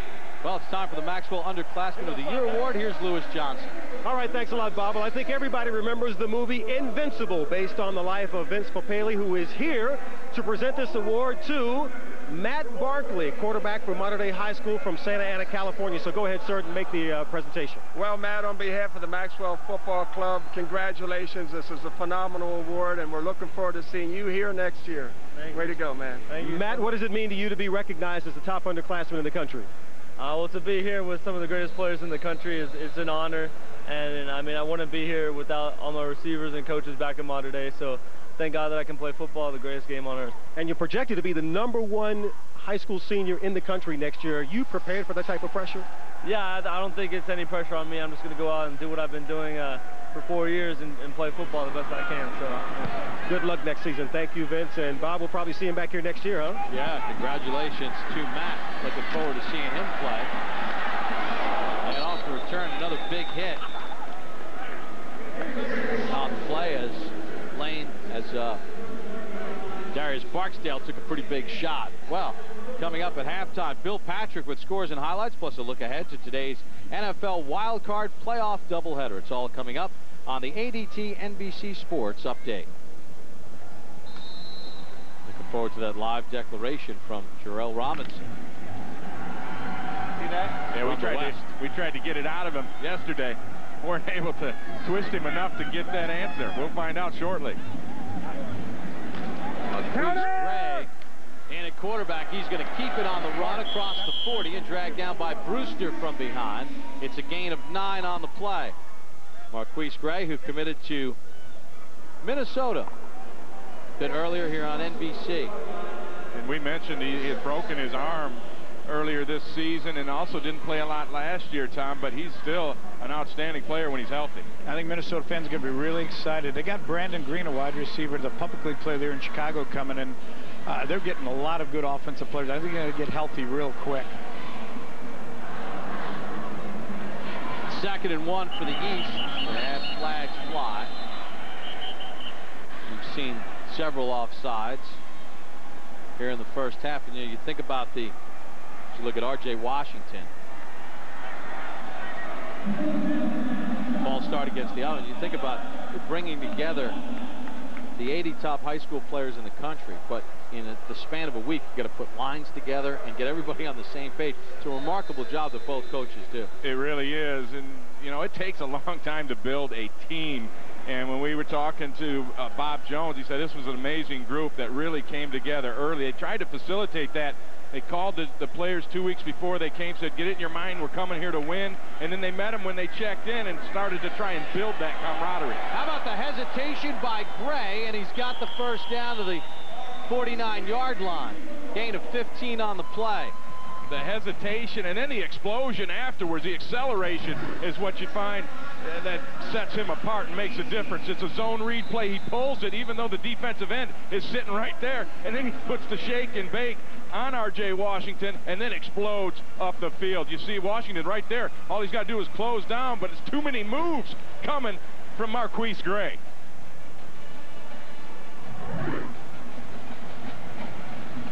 So 1st and 10 for the East. Gray takes the low snap. Under pressure, lobs it down the middle of the field. It's deflected and nearly intercepted by Jarrell Robinson. Robinson has played a quarterback position, played receiver position. He's not a free safety, but he's playing free safety today. You see the pressure coming in on Gray. He's just able to get it loose. It was a cover 3, and you see the reaction right there as Jarrell Robinson, he could have picked that thing off, ended up breaking up the pass. And Tom, he says that in college he wants to play receiver. Yeah, he's played quarterback and safety in high school, and I picked him for the team because he was such a great safety on junior film and everything, but he wants to get a shot at wide receiver, and anybody who sees him as an athlete is going to want to offer him anywhere. He'll make his declaration live here on NBC as the slip screen to DeAndre Brown is dropped. Brown from Ocean Springs, Mississippi. At 1,700 yards receiving, has yet to declare, averaged 20 yards a catch. He's a phenomenal athlete, 6'6", runs a 4.5, long arms. Whoever gets him, I would imagine, have an impact player as a true freshman. Down Ole Miss, Mississippi State, Auburn, LSU. Yeah, you see him at 6'6". He's probably going to be an outside type receiver. You get throw the fade to him down the red zone area. That's where he'll excel. You know, very right. He reminds me of Calvin Johnson. Oh, double right. So a 3rd and 10 for the East. And a flag comes from the back judge. That's usually a delay of game, as he blows the play dead. And we'll check the call here at the Alamo Dome in San Antonio. Back judge is Mark Barrett. And it is a delay of game against the East. So that'll make it a 3rd and 15 for the East squad. And I think this is the area of the game where it doesn't get as much attention during the week of practice, this 2-minute drill situation, and that's where you're prone to have mistakes, when you aren't able to work on it as much. Takes a lot of communication to pull off a 2-minute drill. 3rd and 15 for Marquise Gray and the East. Gray just buying some time. Now under pressure, he checks down underneath. He's got Kenny Tate. Kenny Tate has a first down. Kenny Tate to the wide side. Takes it up the middle and is dropped down at the 25-yard line by Aaron Williams. Oh, he got a huge block from DeAndre Brown, who made up for dropping that pass in the previous play. Watch him. He's going to, first of all, the time that the offensive line gives Gray is phenomenal, and then you're going to see the receiver kind of come open here, and now on the right side of your screen you're going to see a tremendous block coming in from DeAndre Brown. Bam, right there. Oh, on Jarrell Robinson. He lit Robinson up.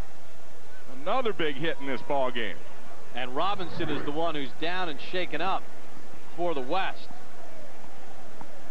as he took a big shot from DeAndre Brown. Let's check in with Marty Snyder, field side. Well, Bob, I found the Golick guys. This will be Mike Sr., this will be Mike Jr., and I got to know, who was the recruiting process harder on, him or you? I think everyone played their part in that one, but I don't know. It was never really much of a difficult process. You know, I obviously always had in mind where I wanted to go, but, you know, gave everyone their fair look. In the end, it ended up working out the way I wanted it to. He wanted to jump in there because I think it was pretty hard on him. It was. I told him, listen, just because I went to Notre Dame, your 2 uncles went to Notre Dame, your mother went to St. Mary's, your aunt went to St. Mary's, don't let that go into your decision at all. No, I told him, go where your heart wants to take in. It was Notre Dame, and he had a lot of schools after him, but once the offer came, it was a very easy decision for him. But for you, was it hard because you wanted to, did you want to push him a little bit towards Notre Dame? Well, I mean, the way I told him is blood is thicker than my alumni status. So while it's certainly nice that I can save all my Notre Dame gear now and I don't have to have a yard sale, I did want him to make sure he was able to make his own decision. But certainly in the back of my wife and my mind, we definitely wanted him to go to Notre Dame. I know it's been a fun week for you, and I know it's been a fun week for you as well. Congratulations on the Notre Dame commitment as well. Thank you very much, sir. Bob? All right, Jarrell Robinson up and okay. You know, Mike Golick was with his high school classmates at Northwest Catholic in Pisa, Italy, when he got the phone call from his dad who said, call Coach Weiss. They were looking at the Leaning Tower of Pisa when he got the phone call, which only added to the special nature of finding out he was going to Notre Dame. Right, he had a couple of his teachers there take a picture of him while he was on the phone with Charlie Weiss with the Leaning Tower of Pisa in the background. So he's got a nice memoir for that exciting moment in his life. And Jarrell Robinson was shaken up as he took that block from DeAndre Brown, and he's up and okay. Well, here's Robinson in the middle of your screen right there, and DeAndre Brown's going to come in and throw kind of a bowling ball block. He hits the number 10 pin right there, and then several of them also tumble down, and that's one of those blindside shots that hopefully just knock the wind out of Jarrell Robinson, and he'll be okay. And Jarrell will make a live declaration here on NBC. Arizona State, Notre Dame, Oregon are the schools that he's considering. Will have his commitment live coming up at halftime. Boy, we had a chance to visit with him yesterday, and just an impressive young man. You know, you were talking about the Golicks. 30 years ago, I interviewed his father out of Cleveland St. Joe in 1980, so 28 years ago. I'm starting to feel old. Hey, boo. You don't look old, Tom. You look pretty good. You know, Jarrell Robinson, when we were talking with him, he originally committed as a quarterback with Arizona, but he wants to play receiver. He says he wants to get his law degree as well, so academics is very important as far as his decision. Certainly is, and what a remarkable athlete. I think he's going to wind up weighing around 230, so he's going to be a big receiver in college. We can tell right now somebody having somebody else. You'll be funny right now. So Marquise Gray, who is already committed to Minnesota today, here on NBC, trying to get some points on the board for the East here in the final minute of the first quarter. East in front 14-10. Here comes. That's number one, baby. Leg work, baby, leg work. First and 10 for Gray. Zips one, little hook and ladder to Lamar Thomas, and he gets dragged down by Robert Golden out of Fresno, California. And Robert Prunty pulls a trick play out of his book, and I would love to see this play run more often. It's just the old hook and ladder. You're going to see Goodman make the catch and then the pitch, but fortunately for the West, they were in a zone defense. They were in cover 3, so they had the corner, Golden, sitting back there, and he was able to make a play. So now the East will take a timeout. Well, the BCS title game coming up. Ryan Perlew and LSU. They played in the U.S. Army All-American Bowl. Chris Wells at Ohio State had a great showing here in the U.S. Army All-American Bowl, and it's kind of nice to see those guys hook up for the old national championship coming up. That's the dreams of all these young men as they embark upon their college careers.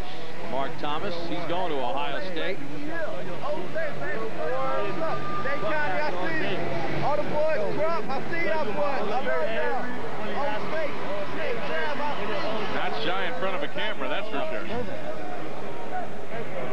We had the mouth of the South with Dan Buckner earlier. The roar of the North. Marquise Gray for the East on a 1st and 10. Little fade for Brown and faded out of the back of the end zone. Golden had good coverage. Fade route is a timing route that takes a lot of repetition to perfect, and that time Gray just overthrew Brown in the end zone. I've been impressed all week with Robert Golden. He had 3 picks in one of the scrimmages the other day, and he's from Fresno Edison. Tim McDonald's son's coming out of there next year. It's the school that produces the most cornerback prospects in the nation. Yeah, watching him in some of that practice, he was very good. He really shone out. I thought he was probably the best cover man, at least in terms of what I saw in practice. You mentioned some of the corners. 9 Division I DBs come out of that high school, including Ricky Manning Jr. Pass in the flat for Jonas Gray goes awry with 14 seconds to go here in the half. He tried to get Gray out in space. Gray from Beverly Hills, Michigan. R.J. Washington is getting a tremendous jump off the edge on every play. He's timing the snap with a quarterback, and he's a speed rush guy, and they are double teaming him just about every time because they need to. Otherwise, he will get in there and get the quarterback. Bob Stoops has done a great job recruiting Texas. RJ is one of his real key guys, and I thought he was the best pass rusher I'd seen in the practices this week. Best edge guy for sure. 3rd and 10 for the East. Gray again for Brown, and Brown goes high for it, and it's a touchdown. DeAndre Brown from Marquise Gray, and there's the red zone threat. Well, it's the same play we saw previously. The fade, this time he doesn't overthrow it, and watch the great catch, and then he gets the the right foot down as he hits the ground, and it's called a touchdown. Again, the man-to-man coverage, you see Golden, the cornerback, gets the hand on Brown, but it's not enough to break up the play. There is no booth review at the U.S. Army All-American Bowl, because my guess is that would be reviewed. Yeah, he might have hit the ground out of bounds with his leg first, upper leg. Yeah, it looked like the ball was out of bounds before his leg even hit. But that's the beauty of this. There's no replay. Put it in the books. Gray hung in there, took the hit. The snap was a little low, and he did a nice job of just getting his handle on the football and then make the throw as he was taking the heat. Marquise Gray, who had some fantastic runs earlier in this drive, able to throw the touchdown pass to DeAndre Brown, and Gray's really handled himself well. But that was that Kelvin Johnson imitation I was talking about with DeAndre Brown. He's a fantastic red zone receiver, but he's got big-time speed also. Well, he jumped out of the gym, too. He's got some excellent vertical.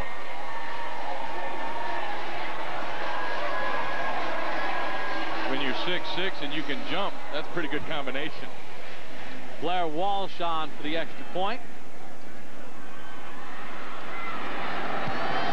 And Walsh able to stripe it. Oh, he missed it. Missed it to the right. So one of the rare miscues for the East is Blair Walsh misses the extra point. At the half, East in front of the West, 20-10 here at the U.S. Army All-American Bowl. Coming up after these messages, we'll send you to New York and Bill Patrick for the ADT NBC Sports Update. Wednesday, listen up. That rings a bell. First at 9, 8 Central, Law & Order Criminal Intent. You don't waste time, do you? With new episodes, followed by an all-new Law & Order. I hear Pandora's box creaking open. 2 laws, 1 night. 2 victims now. Wednesday, starting at 9, 8 Central on NBC.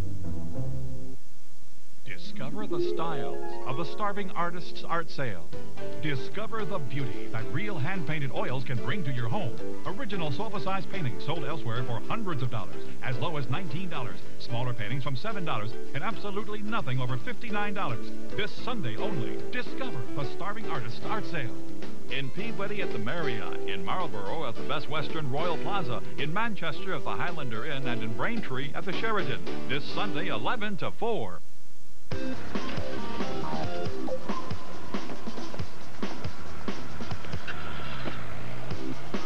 Maaco paints more than 500,000 cars every year, and you probably can't spot the ones we've painted.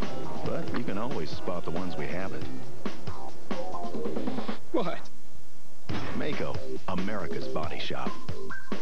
Our half-price $199 presidential paint sale is on now. 0% financing available. Go to Maaco.com. 7 News, New England's 11 o'clock news leader. No one covers politics like 7 News.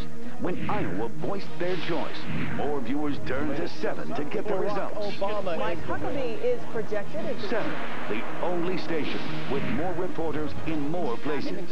Portsmouth, New Hampshire. History was made in Iowa. Exclusive access on board Mitt Romney's plane, and the only local anchor reporting live from New Hampshire. Reaction here in New Hampshire. Now, as New Hampshire gets ready to cast their vote, stay with the news station, 7 News. Welcome to the ADT NBC Sports Update. Here's your host, Bill Patrick.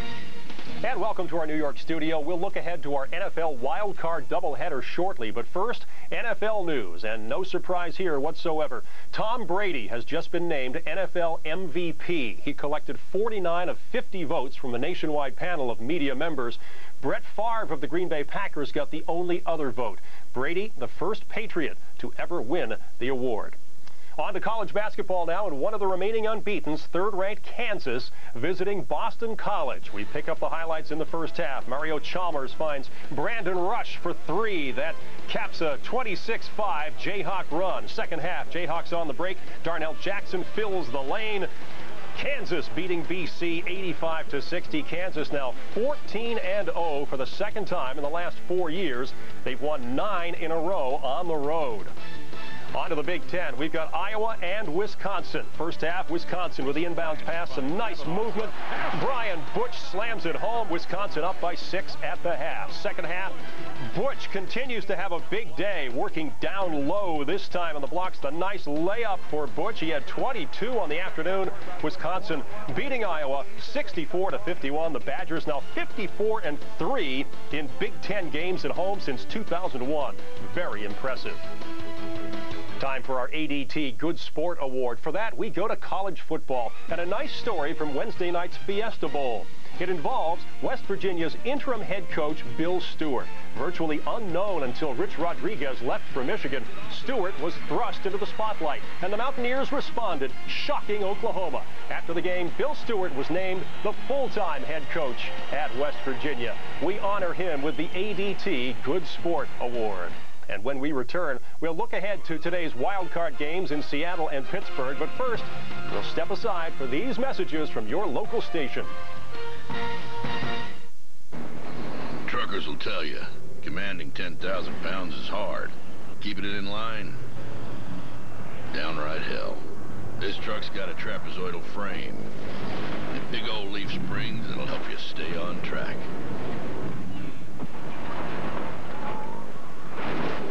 No, sir. Ain't nothing gonna wag this dog. Available on the full-size Tundra Crew Max. The truck that's changing it all. Football University, the most exclusive football training in the country, invites, trains, and announces the next generation of football stars. This is former NFL quarterback Ron Jaworski. If you're in 6th to 11th grade and have demonstrated your elite football ability, FBU may be for you. Next season starts today. To be considered, fill out a nomination form at air7qbu.com. Football University, by position, by professionals, and by invitation only. Check. Saturday night in C, Saturday night in C. Saturday night? I thought it was Sunday night. It's the playoffs, man. The playoffs. 2 big games. Who wants it more? Next on NBC. And welcome back. A reminder that following the U.S. Army All-American Bowl, we've got an NFL wildcard doubleheader for you. First game is at Quest Field in Seattle. The Seahawks, winners of the NFC West, host one of the hottest teams in the NFL, the Washington Redskins. A short time ago, our Bob Newmeyer spoke with Seahawks head coach Mike Holmgren. Well, Bill, Mike Holmgren, no stranger to the playoffs. 5th consecutive time here on home field against Washington. You know the Skins are going to bring emotion. Sure. What with the death of Sean Taylor. Do you feel the Seahawks have to match that to win the ball game today? Well, in any sort of playoff situation, certainly they're going to be pumped up, and they have a lot of reasons to be. I mean, we all felt for that team when they lost Sean. But your team, my team, will always be pumped up for a playoff game. That's just natural. The players work very, very hard all season long for this moment.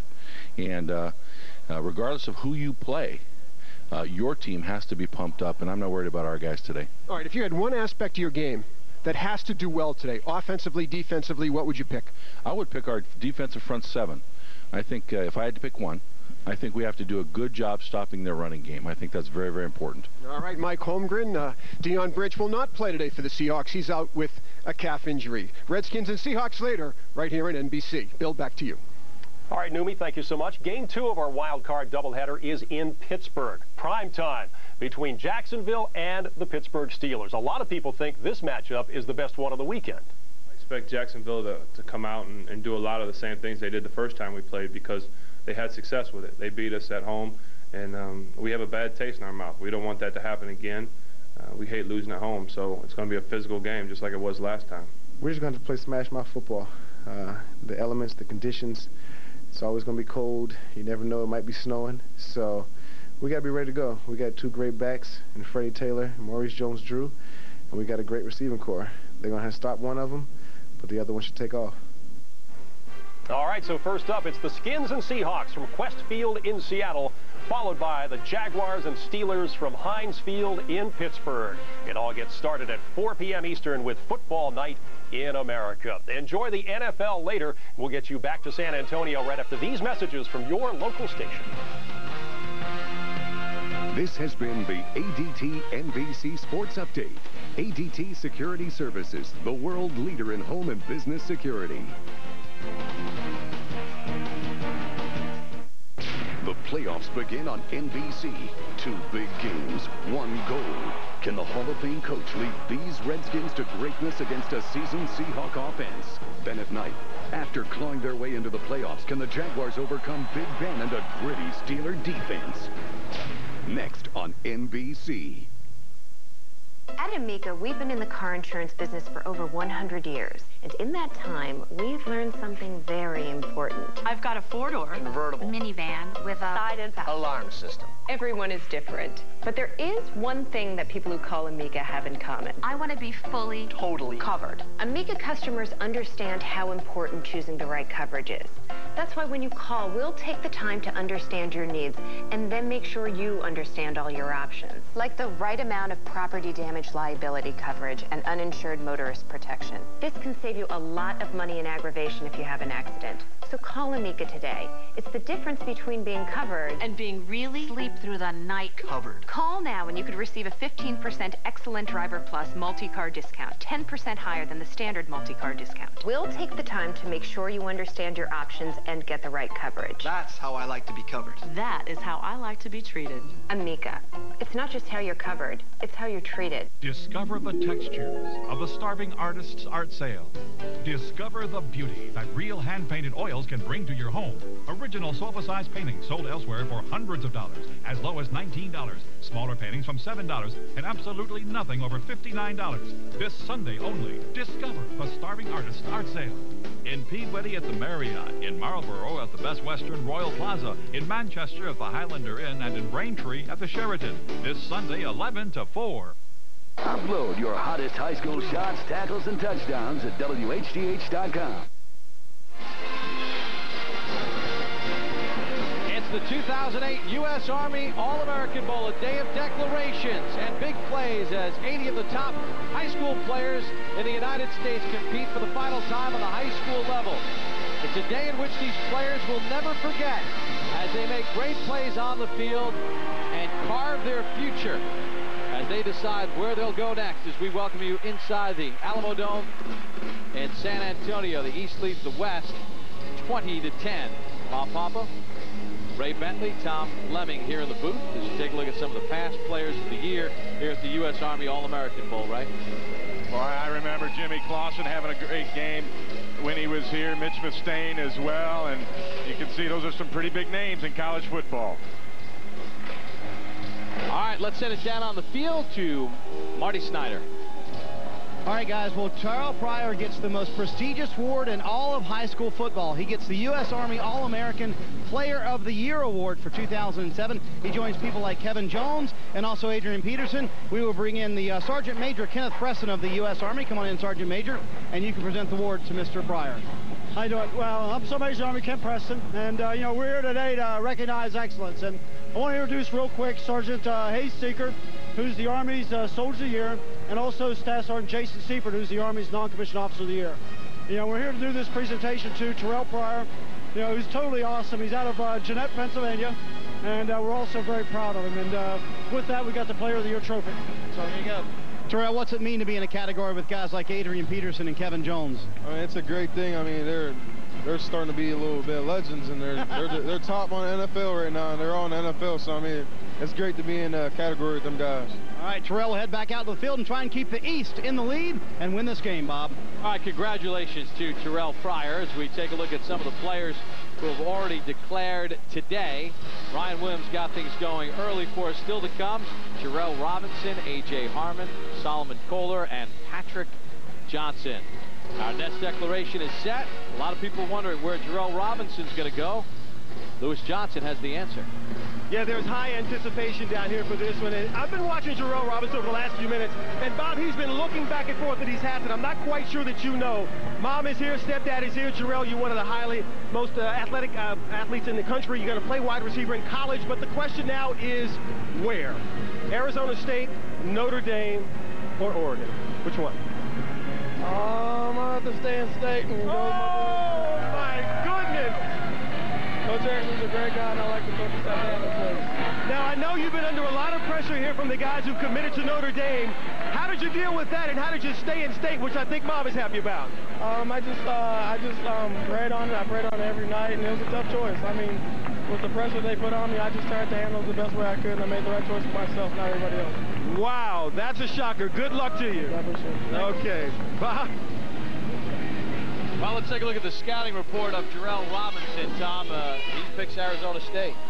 Kind of a surprise. 2 days ago, he told me he didn't really want to go anywhere, make a decision this early. But then yesterday, he came up to me and said, I think I'm ready. And he's staying in state, and I think they're going to try to key him in on wide receiver right now, even though he's played quarterback in DB in high school. All right, for more on Jarrell Robinson, we go to Mike Farrell of Rivals.com. Yeah, This one was a surprise to me because he was hanging out with the Notre Dame recruits all week, so I thought for sure he was going to add to the Notre Dame class. Dennis Erickson's got to be very happy. Arizona State fans have to be happy too, because remember, he decommitted from the University of Arizona, so they got one from one of their rivals there. So a great pickup, number 8 athlete on Rivals.com, and a very nice addition to this class.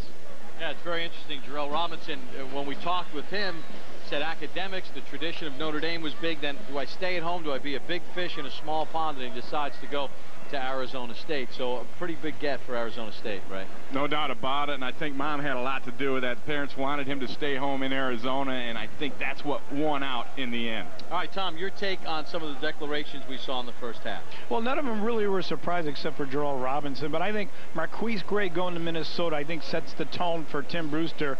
I think within 3-4 years, they got to give him 3-4 years to really develop the program, but I think this is good. This is the centerpiece and a team that I think is going to really start developing over the next 2-3 years. Still to come, too. Patrick Johnson will have his live declaration. That's going to be intriguing. Well, it is, because, you know, he was committed earlier to Miami. Then he visited LSU, USC, Florida State, and everybody's trying to land him. He's probably, arguably, the nation's #1 defensive player. Yeah, he told us after he committed to Miami, he said he didn't hear from them for a while, and he said, you know what, I don't think I like that. Well, Terrell Pryor had a really good first half for the East. They have the lead. Big second half still to come with more declarations here at the U.S. Army All-American Bowl. The U.S. Army Reserve requires a different type of strength. The strength to stand out in school and stand strong with your team.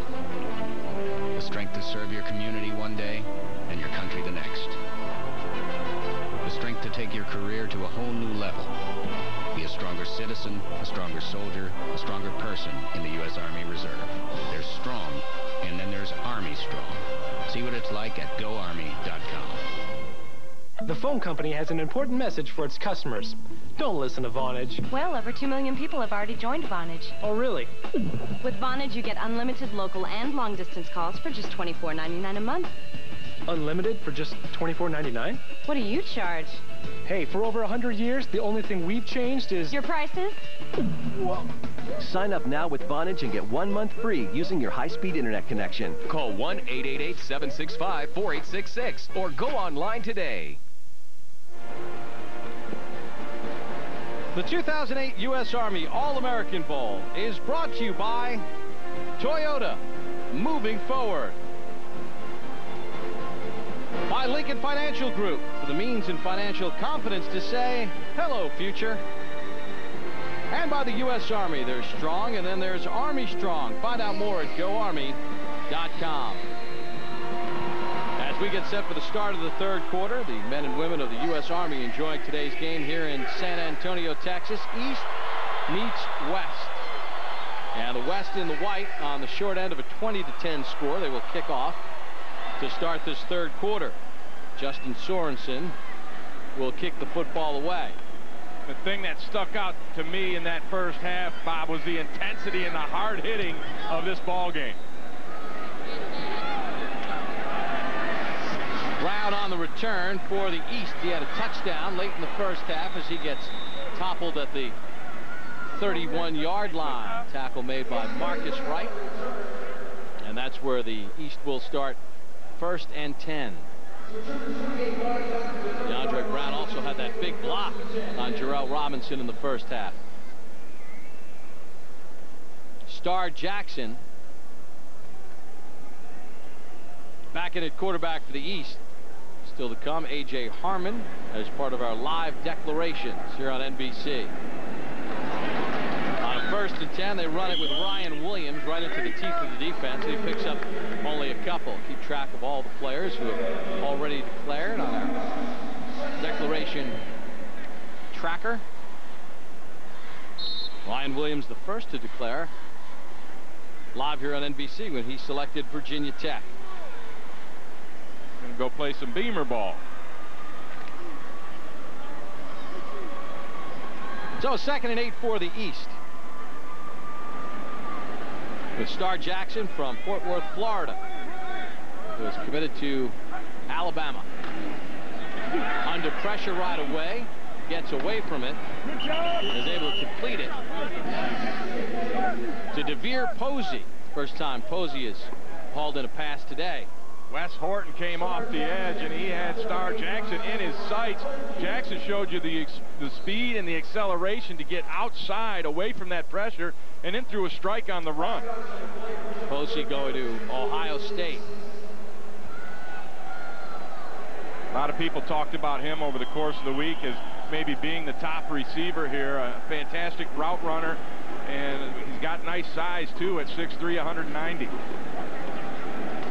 On a 3rd down, Jackson in some trouble. Jackson is going to be shut down back at the 30-yard line. Great containment by Cavario Middleton, and then Kyle Prater cleaned it up. Jackson has great shaking ability. It's a quarterback draw. He had a hole right up the middle, and I don't understand why he decided to take this outside. He could have followed his center, Mike Golick, right up the chute and had a big play. Instead, he spreads it out. And when you start running sideways, you're going to run into trouble, and that is the 3rd tackle for Kyle Prater on that last play. So the East will have to punt the football away. Blair Walsh to punt. Blair Walsh is a place kicker who's committed to Georgia, but he's such a good athlete. He can place kick and punt, one of the better ones in the country.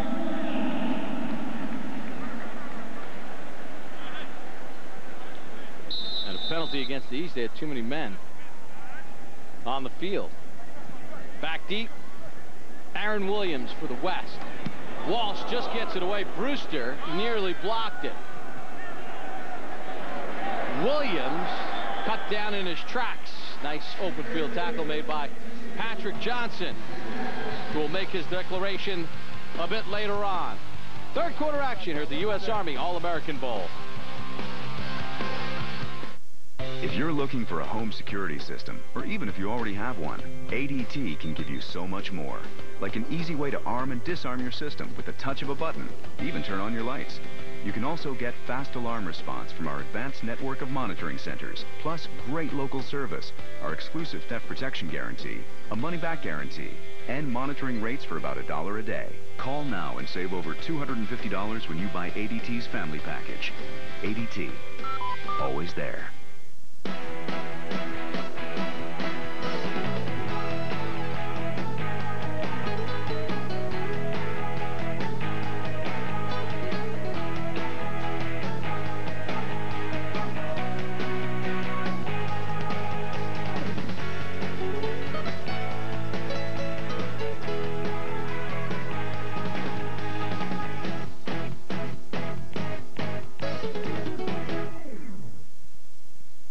Legendary breed of warrior is back.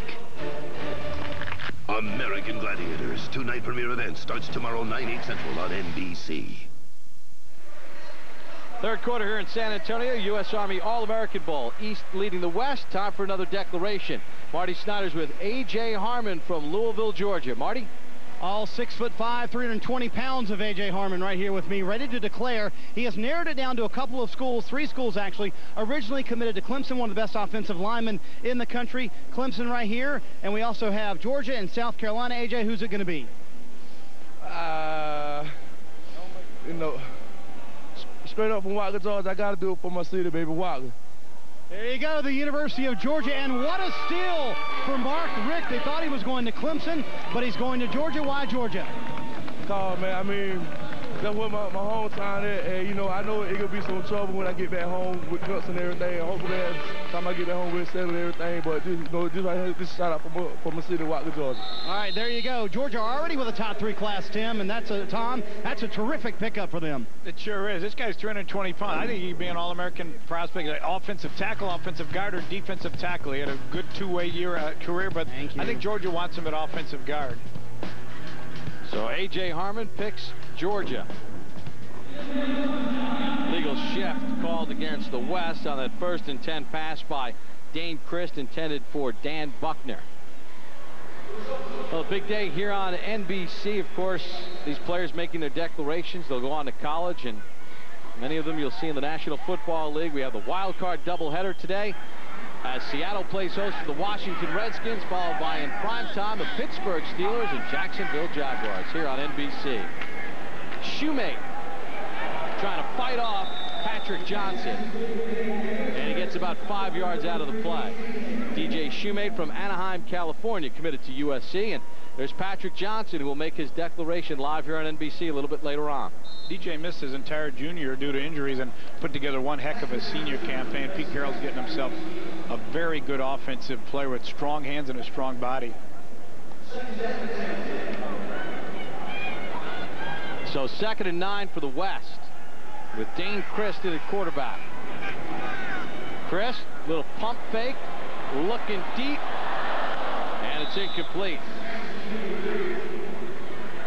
Sissoko on the coverage again as he was trying to find Darrell Scott, his running back, on the go route. They tried to fool him with the fake quick screen, but Sissoko wasn't biting on that, and then you see him play the football pretty well. Boy, if he could have extended those arms a little bit more, he could have made that interception. So now it's 3rd and 9 for the West.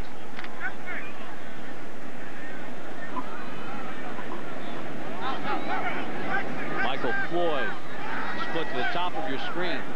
You keep track of the declarations with our ticker. The players in gold have made their declarations live. Chris looking for Floyd. He's got a step. And Michael Floyd is going to Notre Dame. How about that combination that made Charlie Weiss smile a little bit in South Bend? And may keep him smiling for the next 4 years. 56 yards on the touchdown. And they talked, Dane Christ told us he had developed a special relationship with Michael Floyd, and you can see that come to fruition on the long bomb right there as Sissoko not able to keep up with the speedy Floyd, and a perfect throw over the top from Dane Christ, and he got excited about it. And Sissoko's going to Michigan, and you better get ready for that play when the Irish play the Wolverines in the future. Extra point is good by Justin Tucker, so the West goes 56 yards. Dane Christ, who's going to Notre Dame, hooks up with Michael Floyd, who's going to Notre Dame. It's all Irish for the West right now here in the 3rd.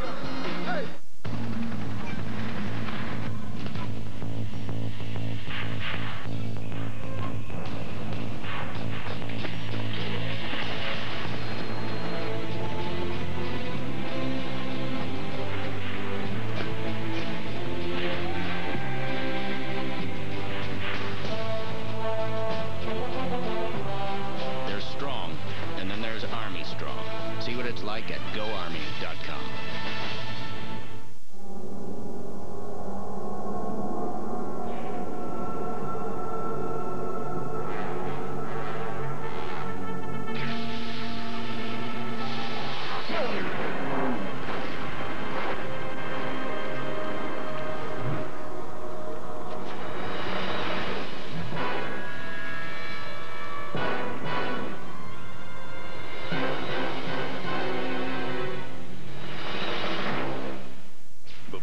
Begin on NBC.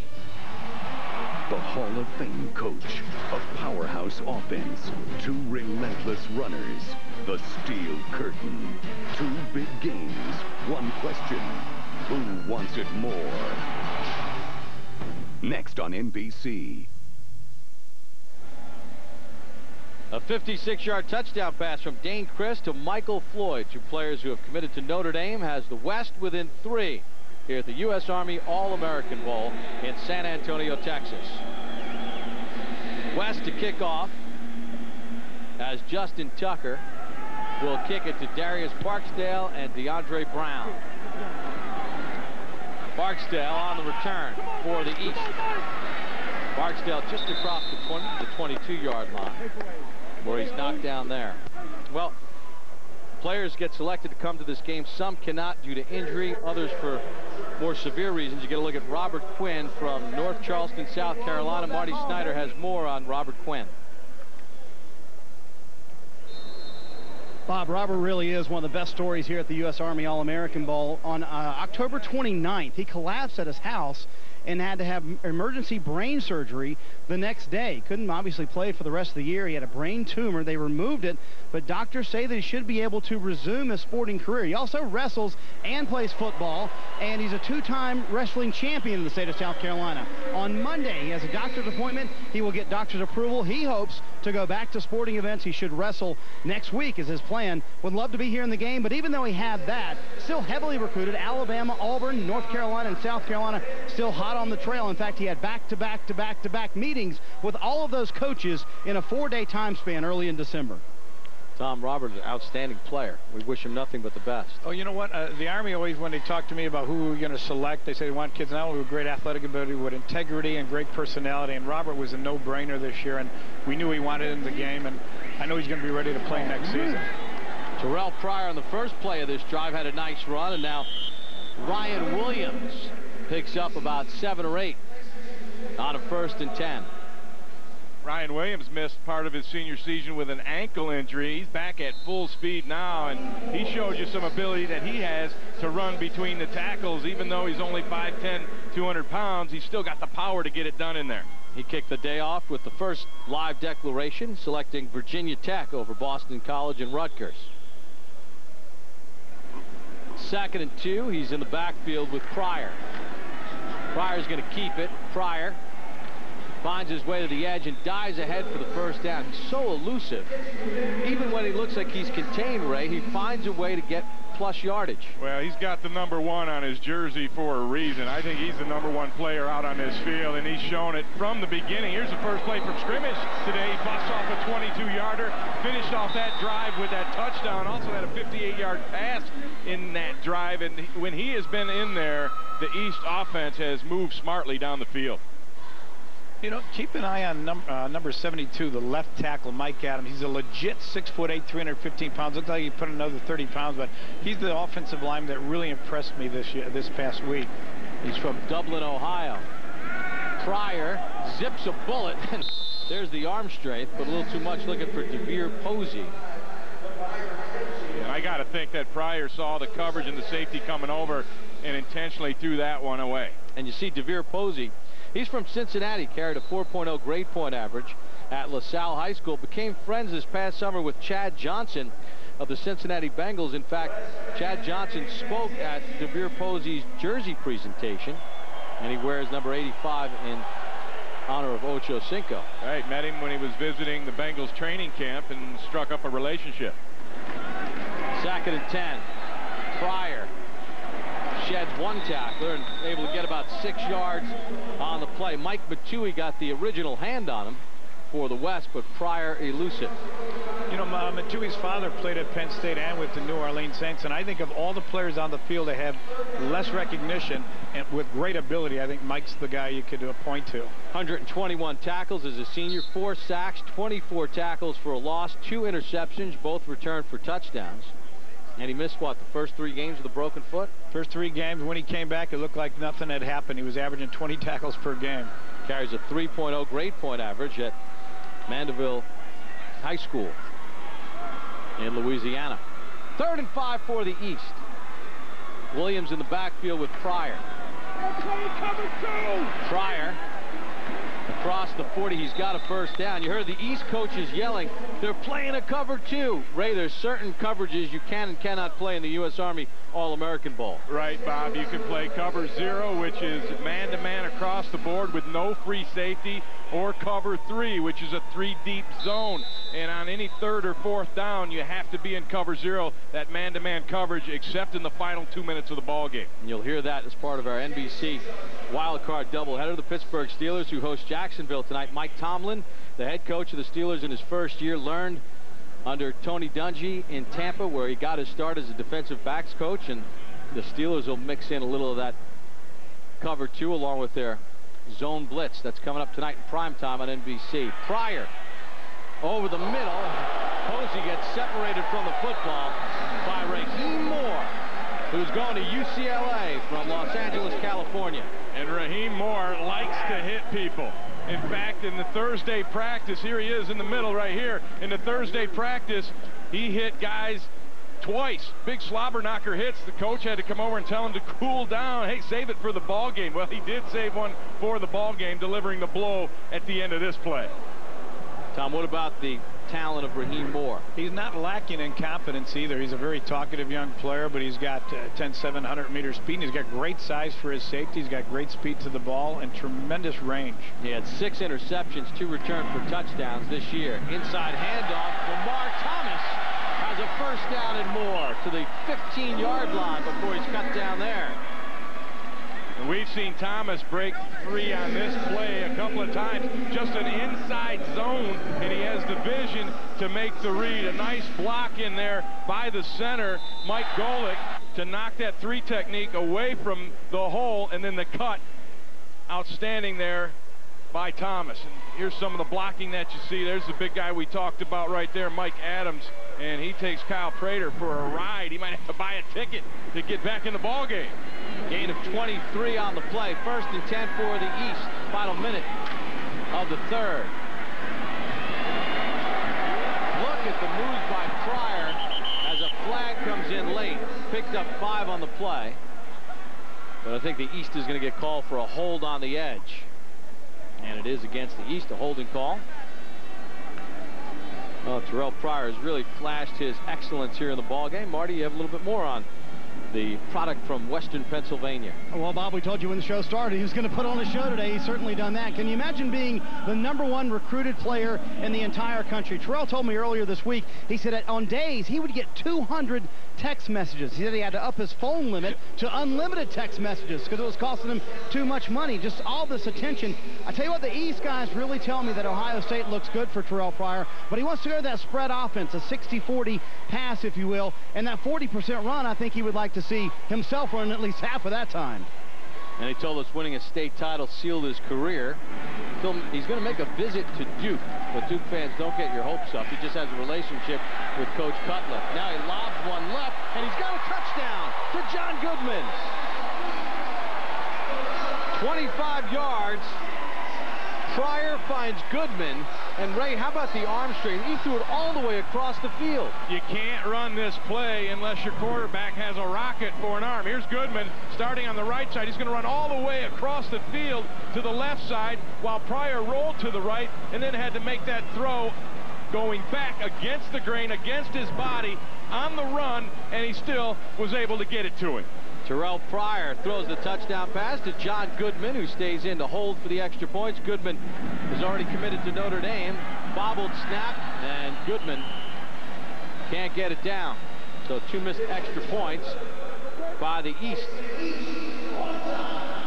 Well, Terrell Pryor's not afraid of a little contact. Took a shot, but still got it out there to John Goodman as the East widens their lead late in the 3rd.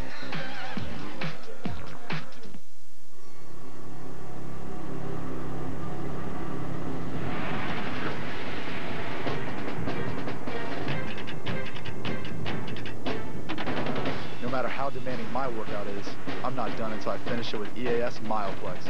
Taken within 30 minutes after my workout, the high-quality protein in Myoplex helps me refuel and build lean muscle. That way, I don't waste my workout. Now I'm done. Grab your EAS Myoplex at a leading retailer near you, or for your free sample, go to EAS.com.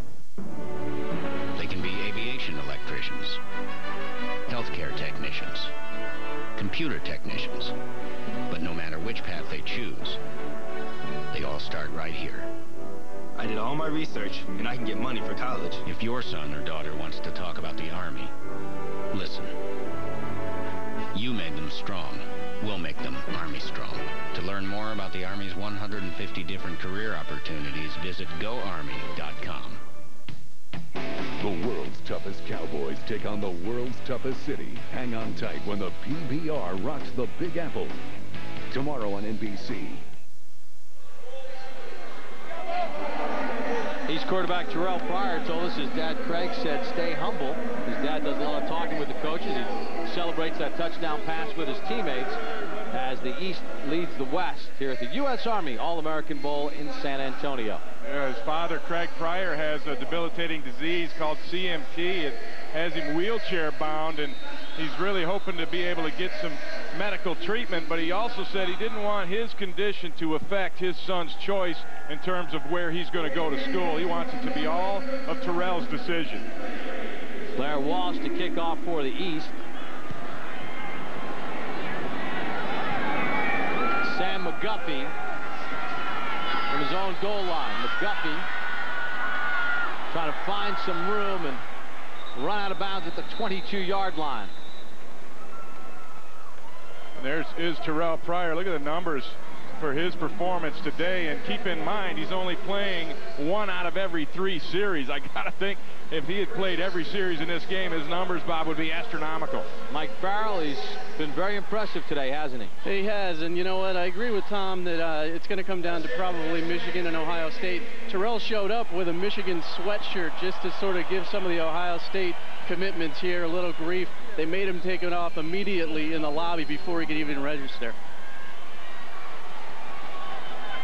1st and 10 for the West.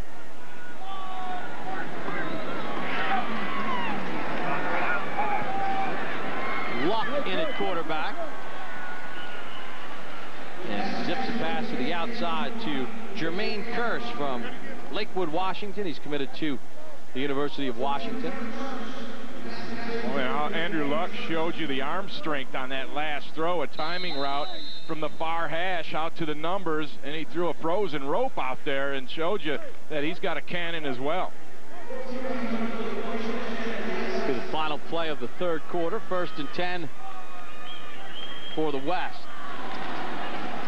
Luck has his pass batted down at the line. It went into the arms of Luck as the ball stayed airborne, and Luck able to recover it and protect the possession. Well, Terrell Pryor's had a very outstanding first 3 quarters of the U.S. Army All-American Bowl. We'll be back right after these messages from your local stations. You're watching the U.S. Army All-American Bowl on NBC. Are you ready for this? American Gladiators is back. 24 contenders take on 12 gladiators like Titan. Do it to me! And Mayhem. Do it, Mom! Who will be left standing? Well, not him. American Gladiators, 2-night premiere event starts tomorrow night, 8 Central on NBC. Right now, over half our suits and sport coats are on sale. Plus hundreds of pants, sweaters, shoes, shirts, and outerwear. 20 to 50% off. Now that's a sale. I guarantee it. The Men's Warehouse Winter Sale.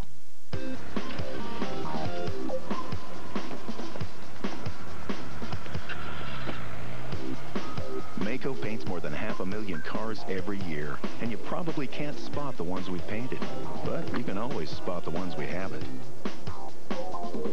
What? Maaco, America's body shop. Our half-price $199 presidential paint sale is on now. 0% financing available. Go to Maaco.com. An evening in front of the fire can be so relaxing, but each year there are thousands of reported chimney fires. Help protect your home with CSL, the creosote sweeping log. It helps clean your chimney while it burns. Inside your chimney walls, there is a constant buildup of flammable tar and creosote. The active minerals in CSL will reduce those dangerous creosote deposits, making your next fire safer. Now get a bonus Ignito Fire Starter trial pack in every box. Get CSL. Available at Target, Obashan, Rockies, and leading supercenters. This is the news station. 7 News. Right now, over half our suits and sport coats are on sale. Plus hundreds of pants, sweaters, shoes, shirts, and outerwear. 20 to 50% off. Now that's a sale. I guarantee it. The Men's Warehouse Winter Sale.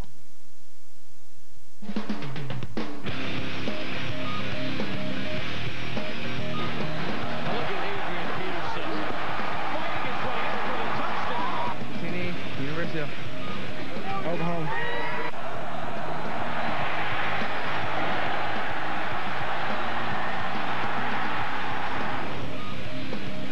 From the U.S. Army All-American Bowl to the NFL's Offensive Rookie of the Year, Adrian Peterson, one of the many alum of the U.S. Army All-American Bowl. West with the football, and Luck's pass was in and out of the hands of Jameel Owens. as he threw that one in traffic. As we start the fourth quarter of play, East over the West, 26-17. You know, a guy to keep your eye on is number 51. He looks like a Coke machine with legs. He's 6'3". He's going to Notre Dame. I wasn't sold on him until this week of practice, and he dominated just about every center guard he went up against, and he's handling the double team pretty good today. That's Brandon Newman of the East out of Louisville, Kentucky. 3.9 grade point average at Pleasure Park Ridge High School. He's a strong one, too, Bob. A 365-pound bench press. 3rd and 11 for the West. Luck looking downfield, and he is out of luck as he runs into Arthur Brown, the outstanding linebacker from Wichita, Kansas. He's going to the University of Miami. And Brown is one of those guys that plays so well in space. He's able to keep his shoulders square. Made his 3rd tackle of the day, but it's really hard to get around him out in space. And here's some highlights of him playing some high school football. Watching the strength he has, just dragging a quarterback down with one hand. Here he is coming up and filling a hole, and then bam, delivering the mail right there. A big hitter. Brown's going to have an outstanding college career. And his play on 3rd down forces the West to punt. Good high kick by Sorensen. Fair catch called for by Patrick Johnson of the East. 52-yard punt, no return. Here in the 4th, East back on offense. They have the lead here in the 2008 U.S. Army All-American Bowl on NBC. You've had a great career, Jerry. Thanks. I'm going to miss this place. You don't seem the slightest bit anxious about retiring. I'm cool. I'm in the retirement red zone. The retirement what? Red zone. That's what Prudential calls the 5 years before and after retiring. Oh, crunch time. That's right. Anyway, I got it all figured out. Retirement red zone, you should look into it. But I'm nowhere near retirement. Tough break, kid. Are you in the zone?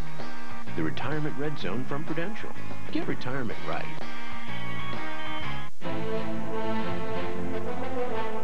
Some see them as defenders.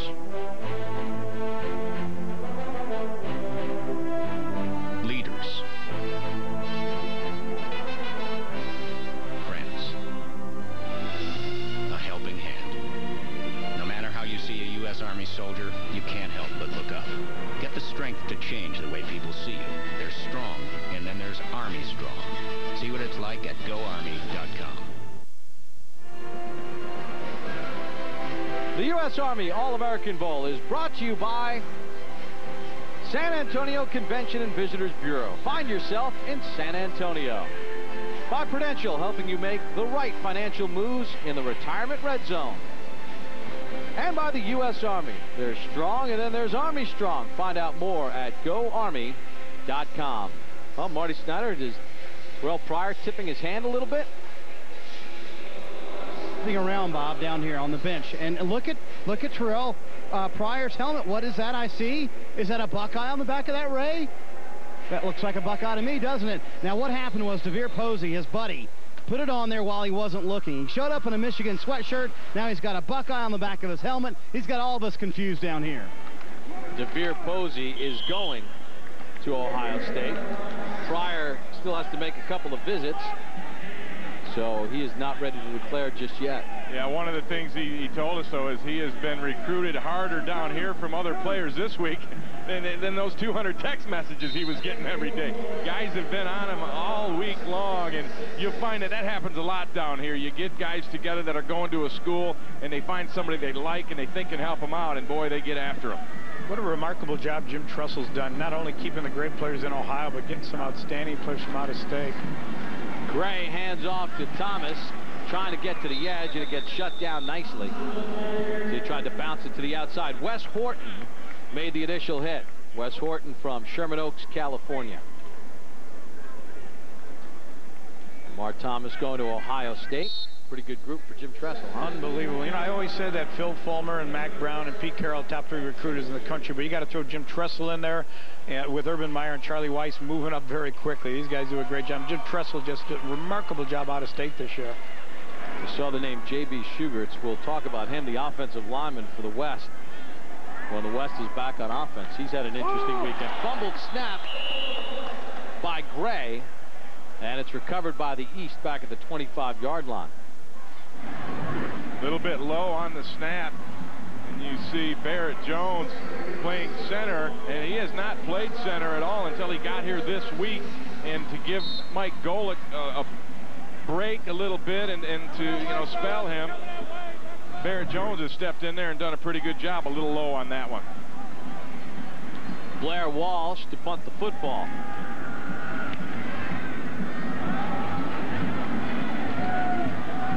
Michael Floyd lets it bounce, and it takes a favorable roll inside the 30, and it comes to rest at the 25-yard line. There is a flag on the play. 50-yard punt. We'll check the flag. We saw a slew of flags earlier. It's kind of cleaned up a little bit, but now we've got another one here. Bob Watson, our referee from here in San Antonio, will give us the call. Number 63, Bryce Givens, broke his hand about a month ago, re-broke it in practice, but he's tough enough to come out and play.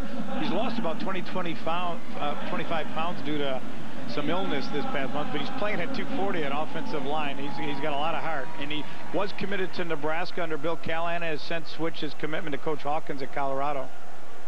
Penalty is a personal foul against the West, so they'll mark it off 15 yards and spot the ball at the 10-yard line. So that's where the West will start first and 10.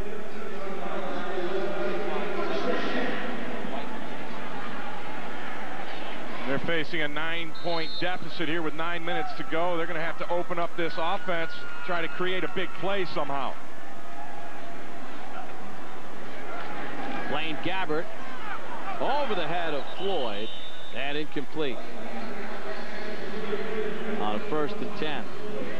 Went for the quick screen out there, and Darius Barksdale saw what was happening, and he was right there to be involved in forcing that incompletion. There's J.B. Sugarts from Klein, Texas. He missed practice yesterday because he had to go back to his high school and take a final exam. We saw his mom in the elevator last night. She was ironing his shirt for the banquet. He's got to take another final exam on Monday at Klein High School. Then Monday night he flies to Columbus, and he starts at Ohio State on Tuesday. His mother was a little bit rattled. The big sigh she gave in the elevator. He said, "What's wrong?" And she just gave us the whole story. Gabbert completes his pass to Justin Johnson, who is gobbled up at the 13-yard line. Going to look at Steve Filer out of Chicago, Illinois. He's committed to Notre Dame, carried a 3.3 grade point average at Mount Carmel High School, 107 tackles and 10 sacks this year. Physical kid who looks thin at 220 pounds, and just what the doctor ordered for Notre Dame's alien defense on the inside as an inside linebacker, and he's going to be joined at Notre Dame by the other great player in Chicago, Darius Fleming, on the outside. So now 3rd and 9 for the West here in the 4th quarter. East with a 26-17 lead. The East has missed 2 extra point attempts, 1 missed and 1 on a snap. Gabbert takes the snap. Back judge throws the flag. That means delay of game against the offense. Yeah, they were in an empty set, and they were having trouble figuring out which receiver was going to be on the line, and that kind of delayed the whole situation. Gabbert wasn't able to get the snap call in time. You know, one thing what the Army does that I really like, ball players that have been selected to the team are invited to come here, and guys like Mike Brewster and Ethan Johnson and Matt Patchen and Robert Quinn, who we mentioned before, here on the sidelines, even though they're not able to play, they're still parts of their East and West squads. 3rd and 14 for the West. Gabbert under some pressure. Gabbert runs out of a sack in the end zone. Across the field and completes it to the 20-yard line, but short of the 1st down.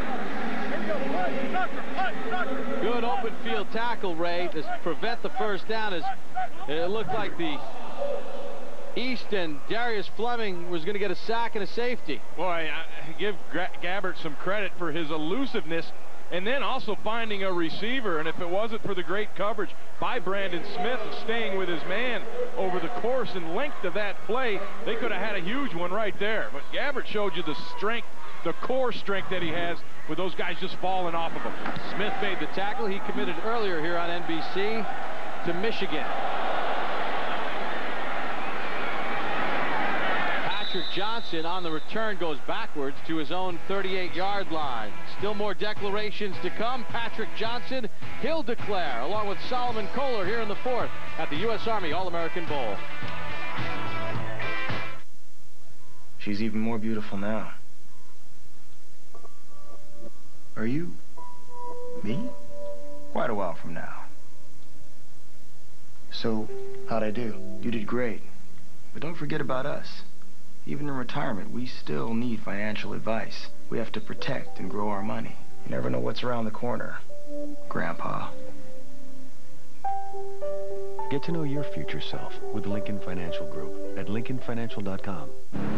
Truckers say if you can haul 10,300 pounds, you darn well better be able to stop 10,300 pounds. This Tundra's 4 oversized disc brakes don't mess around. Its beefed up engine takes care of the rest.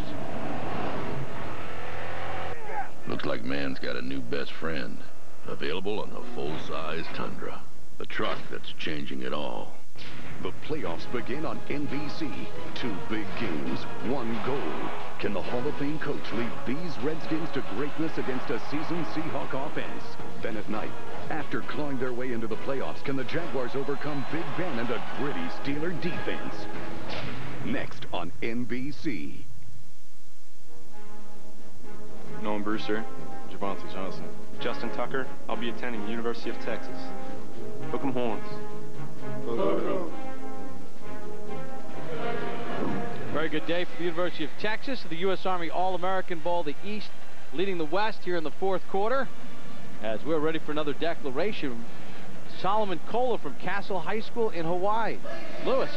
Well, check him out, Bob. All 6'2" of him, 315 pounds of bruising, rugged defensive tackle. Here with his grandparents and his coach who came over from Hawaii. And the big question now, Solomon, is will you stay home in Hawaii and play, or will you come to the mainland and play at Oregon State or Arizona? Which will it be? Going to Arizona. I'll be a Wildcat for Coach Stu. Arizona, okay. Tell me about the decision. Was it an easy one for you? It wasn't, but I'm glad where I'm going. It's going to be a good place for me. All right, good luck and congratulations to you. Thank you. Let's check in with Mike at Rivals.com. Mike, what do you think?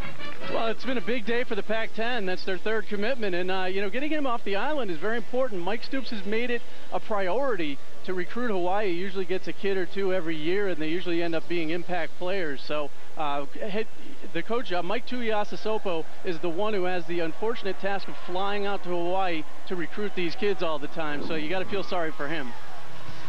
Well, Tom, it's tough to feel sorry for a guy going to Hawaii a lot. But what about the scouting report on Kohler? This is an enormously strong and active defensive lineman. He's the first player we've had in the game from Hawaii, which is a mistake that we've made because there's a lot of great players out there, and very active, and I think a great catch for Coach Stoops. Do you get to go to Hawaii and recruit those guys? I used to. I haven't been there the last couple years. It's only 3 states I missed this year. I drove 60,000 miles, 47 states, but I missed Hawaii. I'm going to try to make up for it next year. Yeah, I think you'd want to put that high on your list. Ball start against the East. Pretty tough to drive your car to Hawaii. I know, I've tried. So Solomon Kohler is on his way to Arizona. Had 100 tackles this year for Castle High School in Hawaii. Pretty good speed, too, huh? You know, he's got remarkably quick feet, which is going to make... He's double and triple teamed in Hawaii. Oh! Pryor. Not a lot of room this time, and the West gets 4 or 5 hats on him to bring him down. Anthony McDonald, who's going to Notre Dame, in on the tackle. His dad, Mike, played for the Trojans at USC and with the LA Rams. Sherman Oaks, California, Notre Dame High School, the same high school as Dane Christ, the quarterback. And Wes Horton, who's on the team as a defensive end, and he's kind of not getting the kind of publicity he deserves, but a very active and productive linebacker. So 2nd and 15 for the East. They lead it by 9 here in the 4th.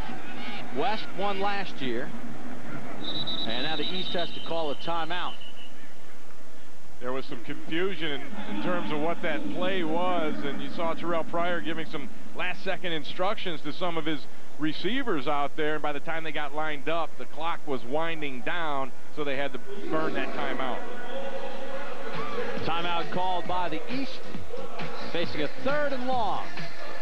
Still more declarations to come at the U.S. Army All-American Bowl.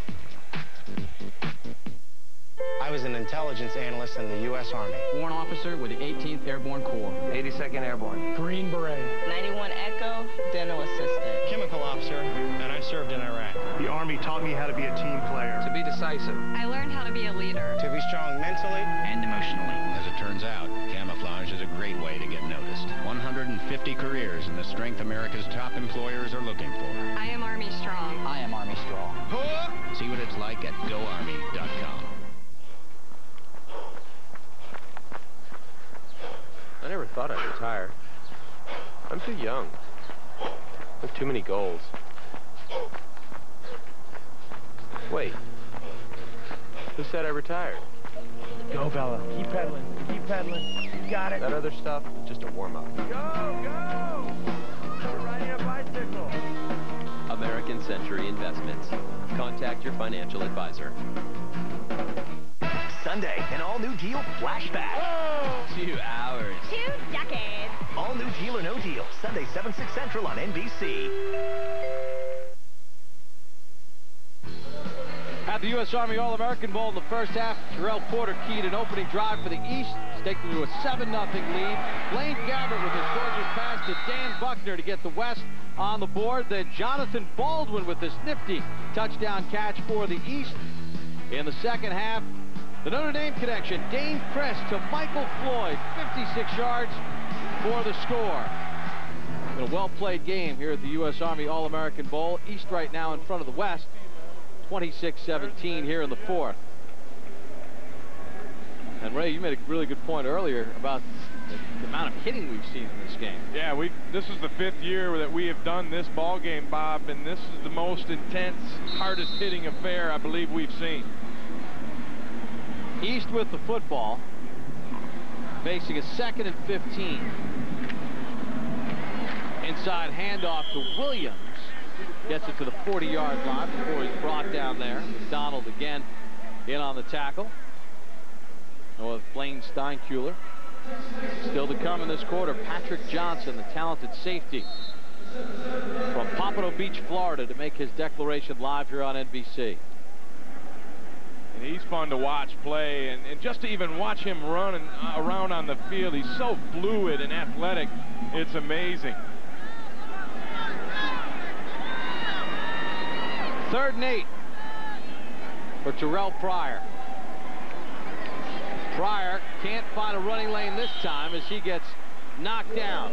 R.J. Washington, the man-eater, out of Keller, Texas, at Fossil Ridge High School with the tackle. Yeah, that's what Coach Bob Prunty called him. Excuse me, that was Bob Jones, called him a flat-running man-eater. Watch, here's what a man-eater looks like, running people down and making plays, eating up a quarterback. Inside twist move, they allowed that this year. Previous years there was no stunning allowed. However, this year they changed it up, and you can have an end tackle stunt, an TE stunt, however you want to run that thing. And what about Tom, R.J. Washington, who's on his way to Oklahoma? I mentioned him earlier. I thought he was the best and the best pass rusher I'd seen on both squads this year. He's a very quick 230, 240 pounder who's got the frame to be 260, 270. Bob Stoops' staff did a great job. Ben Aburn, Justin Johnson. They've got some great, Stephen Good, all these great ball players heading to Oklahoma, and the majority of them coming from the state of Texas. So they did a real good job, particularly in the northern part of that state. Well, Terrell Pryor has definitely put his stamp on this game. We've seen so many great players come through in the past. How about Tim Tebow and what he's done with the University of Florida, the first sophomore to win the Heisman Trophy, youngest player to win the award, and boy, what a college career he's had. Yeah, he's been amazing in the things that he's been able to do down there, and he's one of those dual threat guys that are becoming more preeminent in the college game. He can run it, throw it, makes great decisions, and he's a class act from top to bottom. East will punt the football on this 4th and 13. Aaron Williams back deep for the West.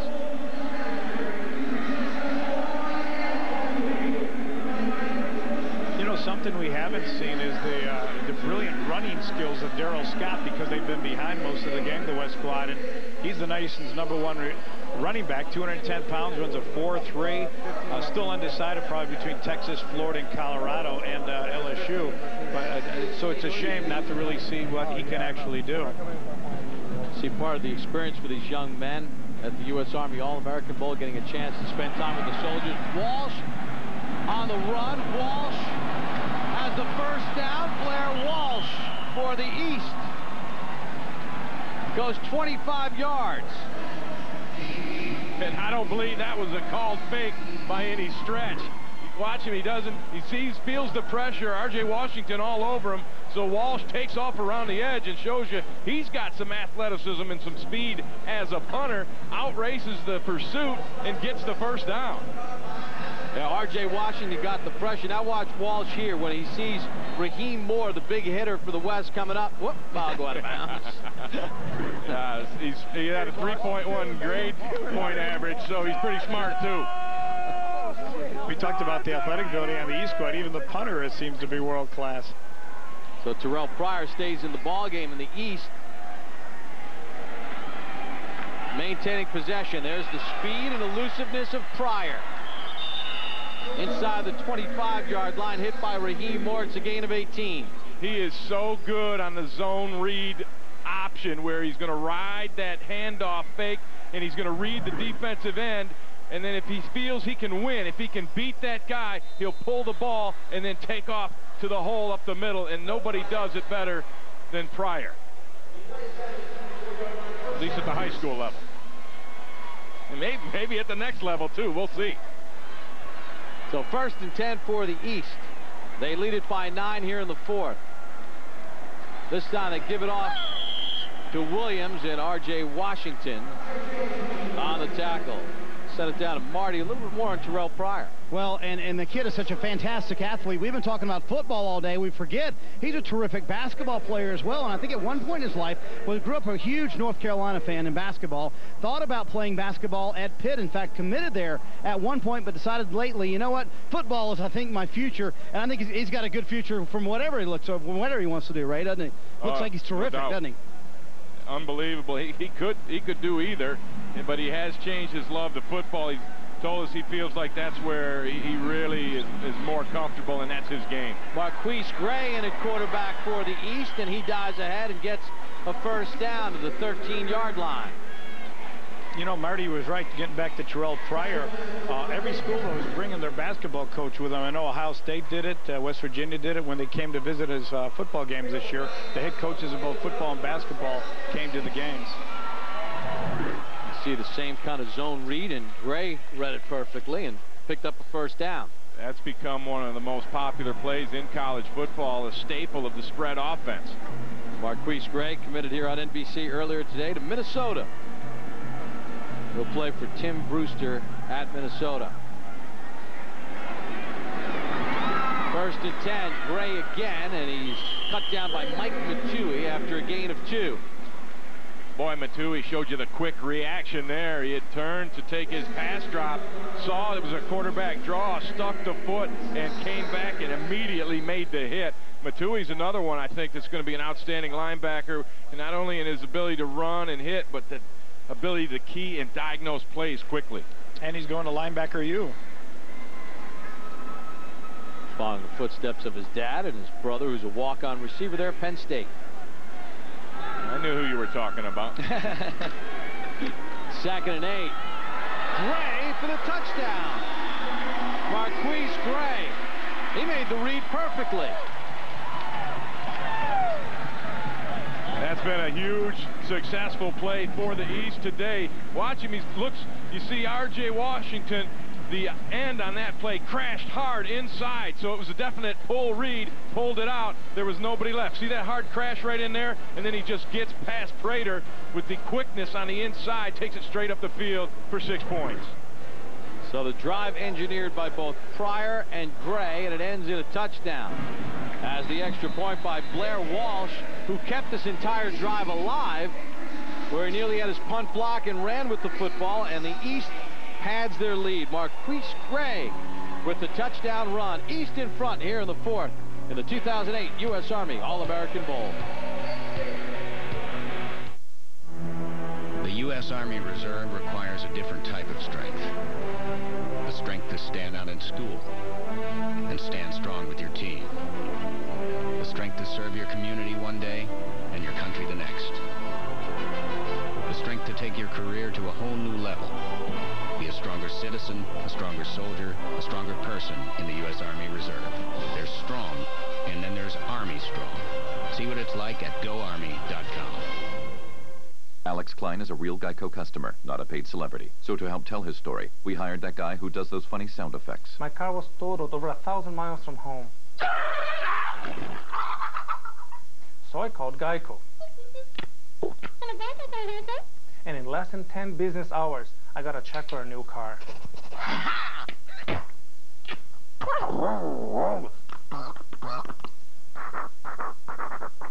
Geico, real service, real savings. The playoffs begin on NBC. The Hall of Fame coach, a powerhouse offense, 2 relentless runners, the steel curtain, 2 big games, 1 question. Who wants it more? Next on NBC. Marquise Gray's touchdown run widens the East lead to 33-17. He split that drive with Terrell Pryor here at the U.S. Army All-American Bowl. Well, it's time for the Pete Dawkins Most Valuable Player presentation as we send it down to Lewis Johnson. All right, thanks a lot. We're ready now for the MVP presentation. General Richard Cody has the trophy, and of course it'll be handed out by retired Brigadier General Pete Dawkins, 1958 Heisman Trophy winner for the U.S. Military Academy at West Point. Go ahead, sir. You'll take the trophy and make the presentation to Terrell Pryor. Well, I can say this is the 6th year, Terrell, and I've had the opportunity to present this trophy, all to some great athletes, but I don't think any of them are any better than you. Great job today. Proud of you, and I hope this is the beginning of a whole wonderful career for you.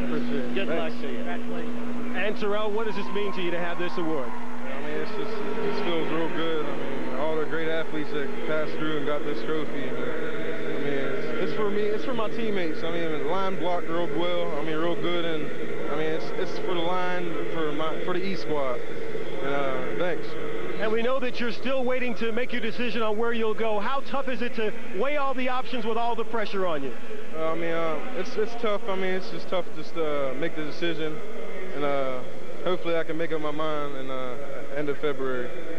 All right, good luck, and maybe you can consult with this gentleman right there. He's been around the block and it's been a great career. He can give you a few pointers, Terrell. Congratulations. Thank you so much. Bob? All right, Terrell Pryor's had a fantastic game, Ray. He's been everything that we thought he would be, as advertised. So adept at knowing when to pull the football and take off running down the field. He's been the best running back, best ball carrier, I should say, in this ball game. And he's also been able to get things done through the air. Whoever gets Terrell Pryor has just won the lottery, in my opinion. The winner of the Pete Dawkins Most Valuable Player Award. East with the squib kick. Matui with a nice field for the West. And Matui gets knocked down at the 39-yard line after a 4-yard return. Well, we had the MVP award. Marty Snyder standing by with yet another special award. Marty?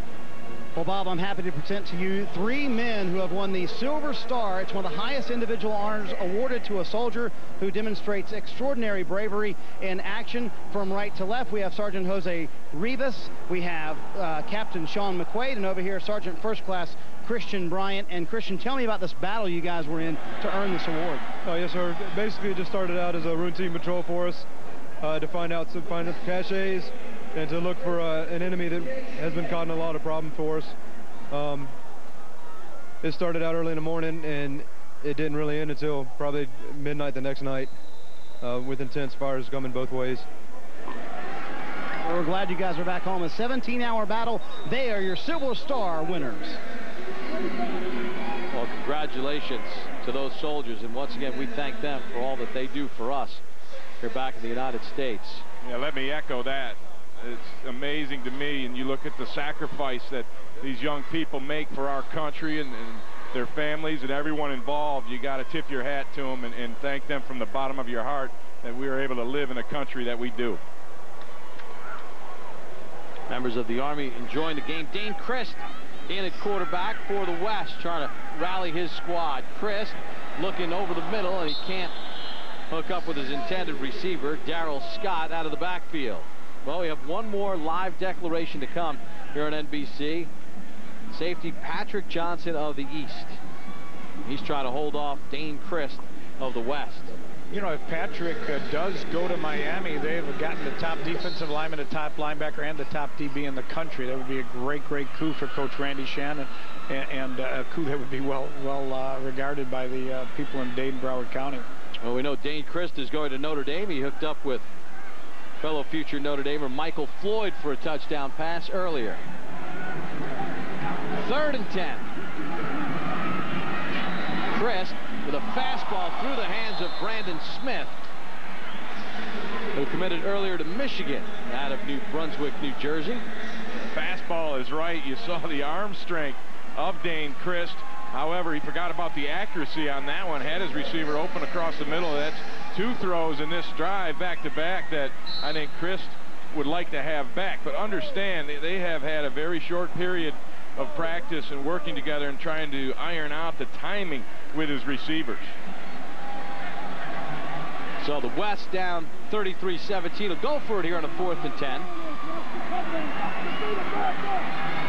Christ had a screen set up, and it's deflected and incomplete. Quentin Couples got the pressure on the quarterback. Quentin Couples from Kingston, South Carolina, able to knock the ball away from Dane Christ. Couples came into this game not really highly regarded, at least.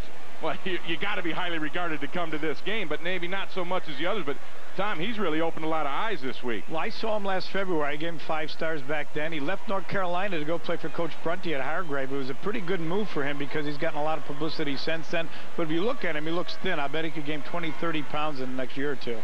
Has yet to decide. Well, Patrick Johnson is going to make his declaration. Ray, what a talented kid from Pompano Beach, Florida. He really is a special player. He's a shutdown corner. I mean, you could put him on somebody and take care of business. He's broken up a couple of passes and has 4 tackles in the game today. Patrick Johnson's ready to commit. He's with Marty Snyder. And this is a very big declaration, guys. There's a lot of teams here that would love a defensive back. LSU, Florida State, and Florida. This has been a heated battle. It comes down to this. Patrick, the #1 defensive player in the country. Who are you going to pick? My decision, I want to spend my next couple years at LSU. LSU gets them. LSU definitely in need of defensive backs. Hug from Mom. Why Les Miles in LSU? Just feel more comfortable with Les Miles. All right, feels comfortable at LSU, and a tremendous pickup for Les Miles and his team. Mike, how about that? Yeah, that's a tremendous pickup. Absolutely. They are losing defensive backs. Everybody thinks of LSU as recruiting in-state kids and winning with Louisiana players, but they've been able to go out of state. Joseph Barksdale, Terrence Tolliver over the last couple of years. Now they get Patrick Johnson from South Florida. That's just an amazing pickup. He's Rivals.com's #1 cornerback and our #3 player overall in the country. It's a bitter scouting report. It's a bitter pill for Randy Shannon. He was committed to Miami when Tim Walton, Ray mentioned Tim Walton was fired. He decided to start looking at schools, USC, Florida, Florida State, and LSU, and he settled on the Tigers. Pat is an instant impact player, and he will be that for the Tigers.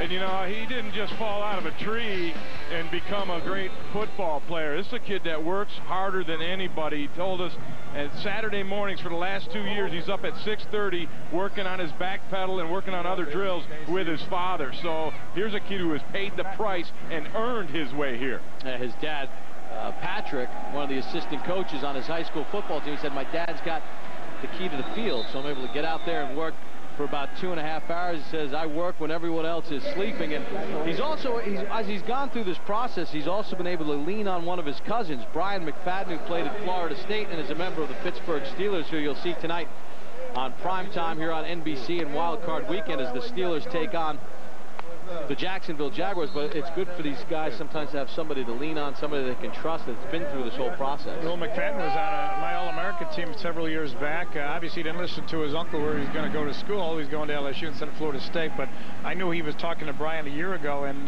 gave him pretty good advice.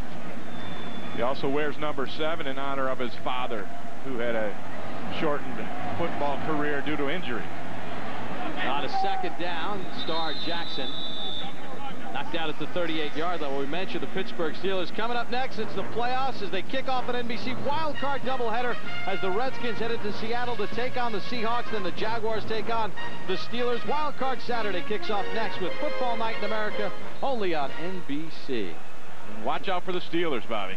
Yeah, you know, they got manhandled by Jacksonville a couple of weeks ago in Pittsburgh.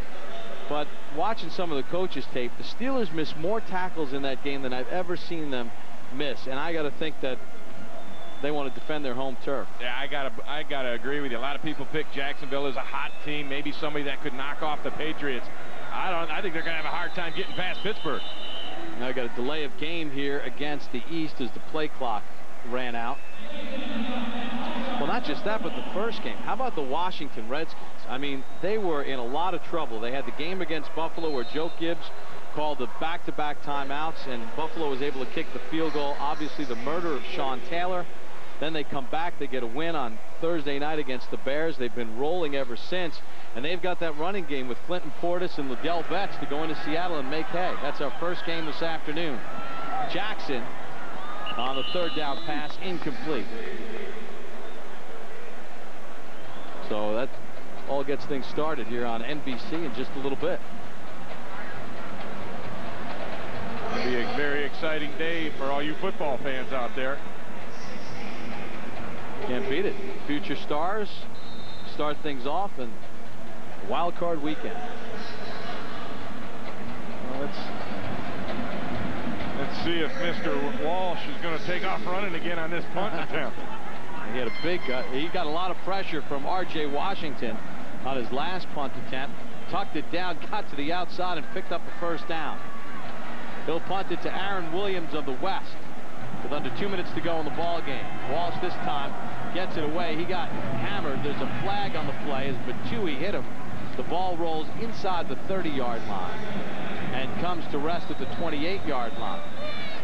And the question is it going to be a roughing or running into the kicker? That's a running into the kicker. And you see Matui just trying to not fall underneath Blair Walsh as he lets it go. He got a little shove right there, and he tries to put the brakes on and ends up underneath Blair Walsh. So just the shorter variety of the penalty. Man, the West declined the penalty because they want the football back here, down 33-17. He's going to look at Mike Matui going to Penn State. So 1st and 10 for the West. Andrew Luck in at quarterback as they continue the rotation.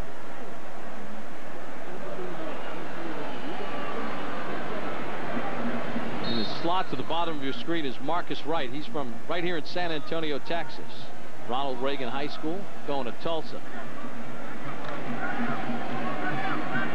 Luck under pressure, and he is out of luck as he gets dragged down by Quentin Couples again.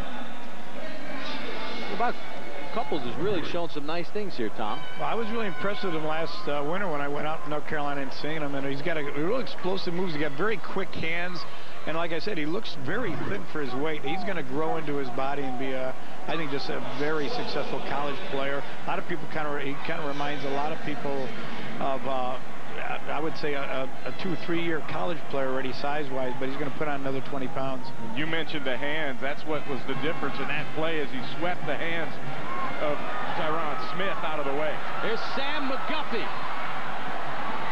And a big run by McGuffey all the way to the east.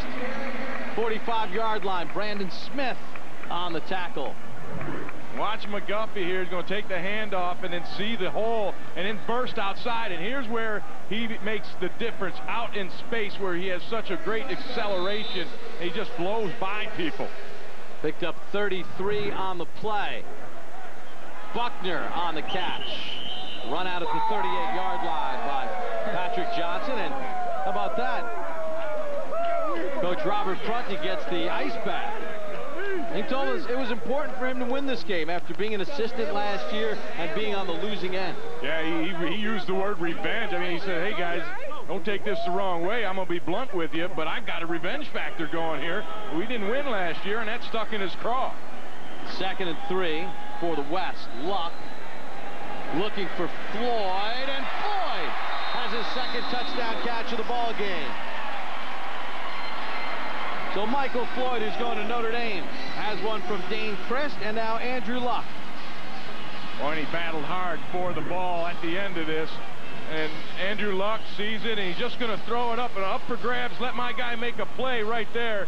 And he does. He's battling against Robert Blanton, and he's able to take it away from him at the top here. And I'm telling you what, Michael Floyd has shown that he is a deep threat type receiver who can go up in a crowd and make the touchdown catch. Exactly what Notre Dame's been looking for, a deep threat wide receiver, something they haven't had the last couple of years. Now to make it a 1-possession game. Now remember, there's no overtime in the U.S. Army All-American Bowl, but to make it a 1-possession game, the West will go for 2. Floyd, 4 catches, 118 yards, and 2 touchdowns. And the other rule to be aware of here is you can try an onside kick, but only in the 4th quarter, and we are in the 4th quarter, so prepare yourself for one of those coming up. Well, delay of game on the West. So they march the football back to the 8-yard line. West going for 2 here, down by 10 with 34 seconds remaining.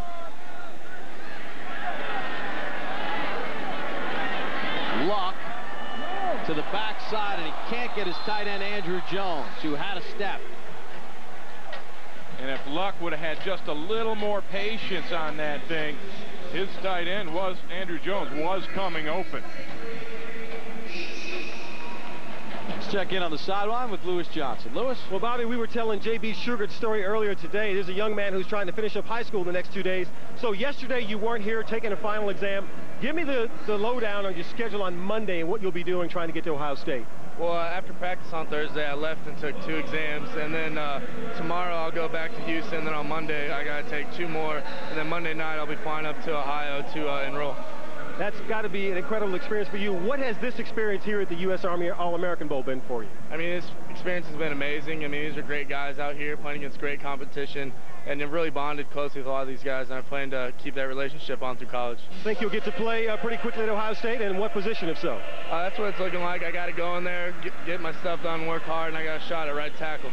All right, well, good luck to you. Here's a guy that has been really hustling to try and get himself ready to get to college. Imagine high school on Monday, college on Tuesday. Incredible. Bob?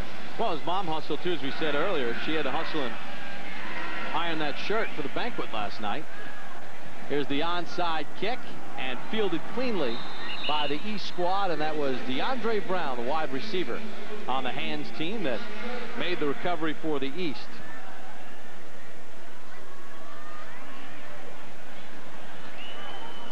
It's been a pleasure, Bob, watching this football game today and working with you, Tom, as well. I think we saw a good one. A lot of people showed out the way they were supposed to. A lot of hard hitting in this one. And Terrell Pryor, to me, is the story here this afternoon. Tom, what about today as far as from the recruiting angle?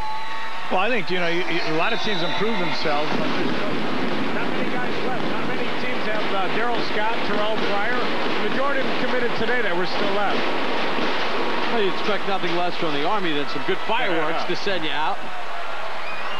Ray, obviously, great performances today by Terrell Pryor, who was the Pete Dawkins Most Valuable Player Award. This is the end of one stage for these players' careers as they play their final high school game. Now it's on to college, the next level.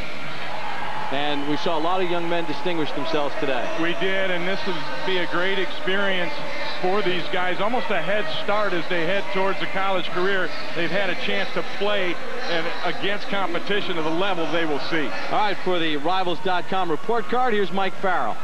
Yeah, real quickly, I think the Pac-10 had a terrific day, adding 3 commitments. Minnesota got their quarterback that they can build around. LSU got an instant impact player in Patrick Johnson, but the biggest thing to me, Georgia getting A.J. Harmon, stealing him away from Clemson, moves them into our #1 slot. They now have the #1 recruiting class in the country. So as the confetti falls, the players who worked hard all week long They competed. They had a lot of fun during the course of the day and throughout the course of the week. Great sportsmanship, Ray, but a great time had by all and some great play today. Yeah, outstanding. A pleasure to watch. And we talked about Terrell Pryor. Also, Michael Floyd had a heck of a ball game. Don't forget about him. Yeah, Michael Floyd, who's going to Notre Dame, had 2 touchdown catches, 118 yards receiving. And we saw the Notre Dame connection. Dane Christ, who's going to Notre Dame, hitting Michael Floyd for a score as well. The East beats the West in the 2008 U.S. Army All-American Bowl. The final score, the East 33 and the West 23. Coming up next, it's NFL Wild Card Saturday. The Washington Redskins head to Seattle to take on the Seahawks, followed by the Jacksonville Jaguars against the Pittsburgh Steelers. Our NFL doubleheader kicks off with